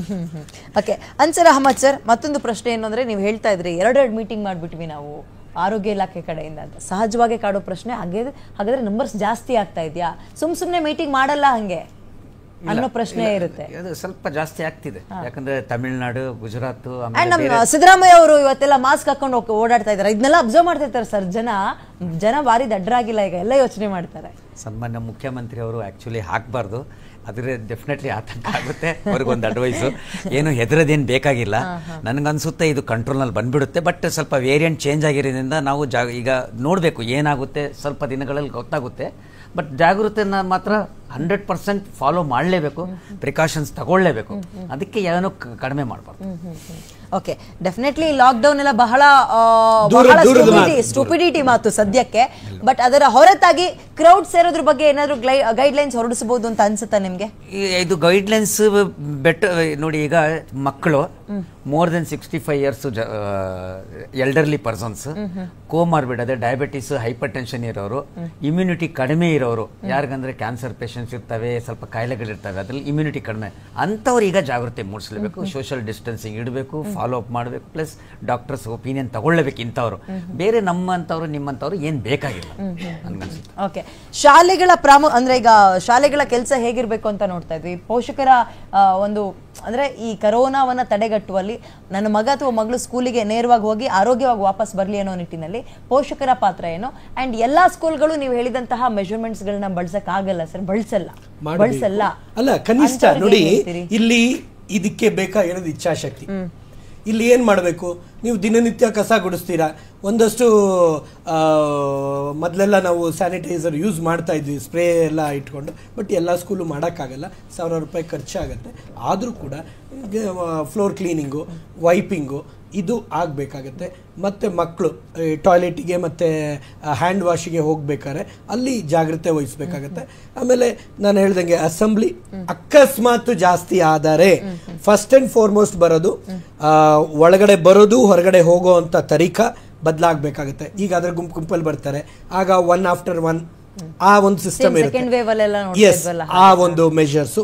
ಎರಡನೇದು ಬಂದುಬಿಟ್ಟು ಟಾಯ್ಲೆಟಿಗೆ ಹೋಗ್ಬೇಕಾರಾಗಲಿ ಅಥವಾ ಕೂತ್ಕೊಂಡು ಊಟ ತಿಂಡಿ ತಿನ್ನೋ ಅಂಥ ಜಾಗಗಳಲ್ಲಾಗಲಿ ಮಿನಿಮಮ್ ಡಿಸ್ಟೆನ್ಸ್ ಮೇಂಟೆನೆನ್ಸು. ಆ ನಂತರ ಮನೆಗೆ ಹೋಗ್ಬೇಕಾರೆ ಅದರ ಜೊತೆಗೆ ಟೆಂಪ್ರೇಚರ್ ಚೆಕ್ಕು ಕಡ್ಡಾಯವಾಗಿರಬೇಕು. ಏನಾದರೂ ಮಗು, ಯಾಕೆಂದರೆ ಇದು ಸರ್ವೇ ಸಾಮಾನ್ಯ ರೀ. ಶಾಲೆಗಳಲ್ಲಿ ಹೆಂಗೆ ಅಂದರೆ, ಇವತ್ತು ನಾನು ಹೇಳಿದ್ನಲ್ಲ ಫಾರಂ ಕೋಳಿ ಮರಿಗಳು ಅಂತ, ಯಾವ ರೀತಿ ಅಂದರೆ ಮನೆಯಿಂದ ಶಾಲೆಗೆ ತುಂಬ ಚೆನ್ನಾಗಿ ಬಂದಿರ್ತಾರೆ, ಬಂದು ಅಲ್ಲೇ ಒಂದು ಅರ್ಧ ಗಂಟೆ ಆಗಿರಲ್ಲ ಪುಸ್ತಕ ಅಂತ ಬಿದ್ದೋಗ್ತಾರೆ. ಫಿಟ್ಸು, ಆಸ್ಮಾ ಚೋಕ್ ಆಗೋವಂಥದ್ದು, ಅಂದರೆ ರೆಸ್ಪಿರೇಟರಿ ಚೋಕ್ ಆಗೋವಂಥದ್ದು ಇದು ಕಾಮನ್ ಇವತ್ತು ಮಕ್ಕಳಲ್ಲಿ. ಕನಿಷ್ಠ ಪಕ್ಷ ಪ್ರತಿ ಸ್ಕೂಲು ಎಕ್ಸ್ಪೀರಿಯನ್ಸ್ ಮಾಡುತ್ತೆ. ಅವರು ಕೂಡ ಅದಕ್ಕೋಸ್ಕರನೇ ಹತ್ತಿರದ ಹಾಸ್ಪಿಟಲ್ಸು, ಆಂಬುಲೆನ್ಸ್ ನಂಬರು ಎಲ್ಲವೂ ರೆಡಿ ಇಟ್ಕೊಂಡಿರ್ತಾರೆ. ಇವೆಲ್ಲ ಅನುಭವ ಇರುತ್ತೆ. ಇಂಥ ಟೈಮಲ್ಲಿ ಸ್ವಲ್ಪ ಅದನ್ನು ಅವರು ಒಂಚೂರು ರಿಫರ್ ಮಾಡ್ಕೊಬೇಕು, ಇವನ್ನೆಲ್ಲ ಅಗತ್ಯತೆ ಬರ್ಬೋದು ಅನ್ನೋತಕ್ಕಂಥದ್ದು. ಮತ್ತು ಮನೆಗೆ ಪಾಲಕ್ ಪೋಷಕರಿಗೆ ಕೊಡ್ತಕ್ಕಂಥ, ಪಾಲಕ್ ಪೋಷಕರು ಒಳಗಡೆ ಬಂದು ಕರ್ಕೊಂಡು ಹೋಗೋತಕ್ಕಂಥ ಇರೋವಂಥದ್ದು, ಅವರು ಕೂಡ ಗುಂಪಲ್ಲಿ ನಿಂತ್ಕೊಂಡು ಮಕ್ಕಳನ್ನ ಕರ್ಕೊಂಡು ಹೋಗೋದ್ರ ಬದಲು ಅವರು ಲೈನ್ ಮಾಡಿಕೊಂಡು ಬಂದು ಕರ್ಕೊಂಡು ಹೋಗ್ತಕ್ಕಂಥದ್ದು. ಈ ಒಂದು ಶಿಸ್ತು ಅನ್ನೋದಿದೆಯಲ್ಲ, ನೀವಂತೂ ಬೊಬ್ಬೆ ಹೊಡೆದಿದ್ದೆ ಇಡೀ ಸಮಾಜಕ್ಕೆ ಮಾಧ್ಯಮಗಳು ಎಷ್ಟು ಬೈತು ಅಂದರೆ, ಆ ಬೈದಿರೋದು ಕಿಂಚಿತ್ತು ಕೂಡ ನಾವು ಬಂದ್ರು ಅರ್ಥ ಆಗಲಿಲ್ಲ. ಆ ರೀತಿಯಲ್ಲಿ ಆ ಟೈಮಲ್ಲಿ ಬೈದಿದ್ದೀವಿ. ಆದರೆ ಅದನ್ನ ಅರ್ಥ ಮಾಡ್ಕೊಳೋ ಅಂತ ಸಮಾಜ ಸೃಷ್ಟಿ ಆಗ್ಬೇಕಾಗತ್ತೆ. ಇಲ್ಲ ಅಂದ್ರೆ ಏನಾಗುತ್ತೆ, ಬರೀ ಕೆಸರೆರ್ಚ ಆಡ್ಕೊಳೋದು ಇದು ನಡೀತಾನೆ ಇರುತ್ತೆ. ಹಂಗಾಗಬಾರ್ದು. So everybody's responsibility. ಇಲ್ಲಿ ಶಾಲೆ ಅಂದಮೇಲೆ ಶಾಲೆಯ ಮುಖ್ಯಸ್ಥರು, ಟೀಚರು, ಸ್ಟಾಫ್ ಜೊತೆಗೆ ಪಾಲಕ್ ಪೋಷಕರೇ ಮೂಲ ಪಾತ್ರಧಾರಿರು. ಅಲ್ಲಿ ಅವರು ನೋಡಿ, ಒಂದು ಜ್ವರ ಬಂದಿದೆ, ಒಂದು ಕೆಮ್ಮು ಬಂದಿದೆ ಅಂದರೆ ಫಸ್ಟು ಮನೆಯಲ್ಲಿ ತಾವು ಮೆಷರ್ ತಗೋಬೇಕಾದ್ರೆ, ತಾವು ಕಳಿಸಿ ಇನ್ನೊಬ್ಬರನ್ನ ಇನ್ಫೆಕ್ಟ್ ಮಾಡೋದಿದೆಯಲ್ಲ, ಇದು ಸಾಮಾನ್ಯವಾಗಿ ಕೋವಿಡ್ ಸಂದರ್ಭ ಅಲ್ಲ, ಇತರೆ ಸಂದರ್ಭದಲ್ಲೂ ಇದು ಒಂದು ಹೆಂಗಾಗ್ಬಿಟ್ಟಿದೆ ಅಂದರೆ ಒಂದು ಸಾಮಾಜಿಕ ಪಿಡುಗಾಗಿದೆ. ಆ ಪದ ಸರಿ ಹೋಗುತ್ತೆ ಅನ್ಸುತ್ತೆ. ಯಾಕೆಂದರೆ ನೀವು ಎಷ್ಟೇ ಬೊಬ್ಬೆ ಹೊಡೀರಿ, ಪೇರೆಂಟ್ಸಿಗೆ ಎಷ್ಟೇ ಹೇಳಿ, ಎಲ್ಲೋ ಒಂದು ಕಡೆ ಗೊತ್ತಿಲ್ಲದಂಗೆ ಬಿಟ್ಟೋಗಿ, ಇಲ್ಲ ನಿನ್ನೆ ಒಂಚೂರು ಮೈ ಬೆಚ್ಚಗಿತ್ತು, ಪ್ಯಾರಾಸಿಟಮಲ್ ಹಾಕಿದ್ದೆ, ಬೆಳಗ್ಗೆ ಚೆನ್ನಾಗಿದ್ದೆ ಸರ್ ಅದಕ್ಕೆ ಕಳಿಸ್ವಿ, ಪೆನಾಲ್ಟಿ ಹಾಕ್ತೀವಿ. ನೋಡಿ, ಕಠಿಣ ಕ್ರಮ ತಗೊಳ್ಳೇಬೇಕಾಗತ್ತೆ. ಅವ್ರಿಗೆ ಏನಂದ್ರೂ ಕೂಡ ಇದು ಮಾಡಲ್ಲ. ಇಂಥ ಪರಿಸ್ಥಿತಿಗಳು. ಕೊನೆ ರಿಯಾಕ್ಷನ್ ಅಹಮದ್ ಸರ್. ಯಾವುದಕ್ಕೆ? ಇದೇ ಕರೋನಾಗೆ ನಾವು ಹೇಗೆ ರೆಡಿ ಆಗಬೇಕು ಅಂತ ಹೇಳ್ಬಿಡಿ ಅಷ್ಟೇ. ಏನೇನು ನನಗನ್ಸುತ್ತೆ, ಆತಂಕ ಪಡಬೇಡಿ. ಮೋಸ್ಟ್ ಪ್ರಾಬಬ್ಲಿ ಸ್ವಲ್ಪ ಏನು ಲಾಸ್ಟ್ ಟೈಮ್ ಕೋವಿಡ್ಗೆ ಫಾಲೋ ಮಾಡ್ತಿದ್ರಿ, ಆ ಜಾಗೃತಿಯನ್ನು ಪಾಲನೆ ಮಾಡಿ. ಆಮೇಲೆ ಪಬ್ಲಿಕ್ ಬಹಳ ಇಂಪಾರ್ಟೆಂಟ್ ಇದರಲ್ಲಿ, ಗೌರ್ಮೆಂಟ್ಗಿಂತ. ಗೌರ್ಮೆಂಟ್ ಗೈಡ್ಲೈನ್ಸ್ ಕೊಡುತ್ತೆ. ಗೌರ್ಮೆಂಟ್ ಹಾಸ್ಪಿಟಲಲ್ಲಿ ಎಲ್ಲ ಡ್ರಗ್ಸು ಇರುತ್ತೆ, ಎಲ್ಲ ಡಾಕ್ಟರ್ಸು ಅವೈಲೇಬಲ್ ಇದ್ದಾರೆ. ಬಟ್ ಪಬ್ಲಿಕ್ ಅವೇರ್ನೆಸ್ಸು, ಪಬ್ಲಿಕ್ ಯಾವ ಥರ ಬಿಹೇವ್ ಮಾಡುತ್ತೆ, ದಟ್ ಈಸ್ ಇಂಪಾರ್ಟೆಂಟು. ನಾವು ಹೇಳ್ದಂಗೆ ಮಕ್ಕಳು ಮನೆ ಬಂದಿದ್ದ ತಕ್ಷಣ ಬಿಸಿ ನೀರು ಸ್ನಾನ ಪ್ಲಸ್ ಅವ್ರ ಬಟ್ಟೆಗಳು ತೆಗಿಬೇಕು. ಆವಾಗ ಆಲ್ಮೋಸ್ಟ್ 99% ಕ್ರಿಮಿಗಳು ಹೊರಟೋಗುತ್ತೆ. ಪ್ಲಸ್ ಅವ್ರನ್ನ ಹೇಳ್ಕೊಡ್ಬೇಕು, ಎಜುಕೇಟ್ ಮಾಡಿ.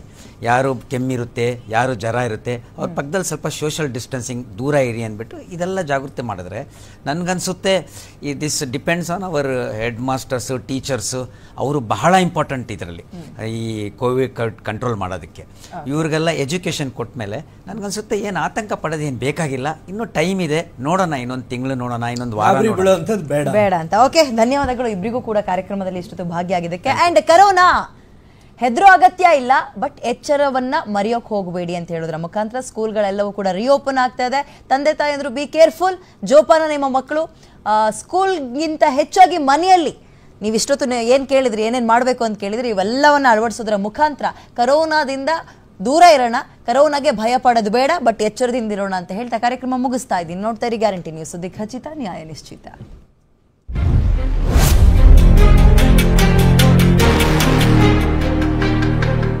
ಮಮ್ಮಿ ಸೇಸ್ ನೋ ಮೊಟ್ಟೆ ಇನ್ ಸಮರ್. ಮೊಟ್ಟೆಯದ್ದು ಪ್ರತಿ ಸೀಸನ್ ಅಲ್ಲೂ ಸೂಪರ್ ಸ್ಟಾರ್ ಇದು.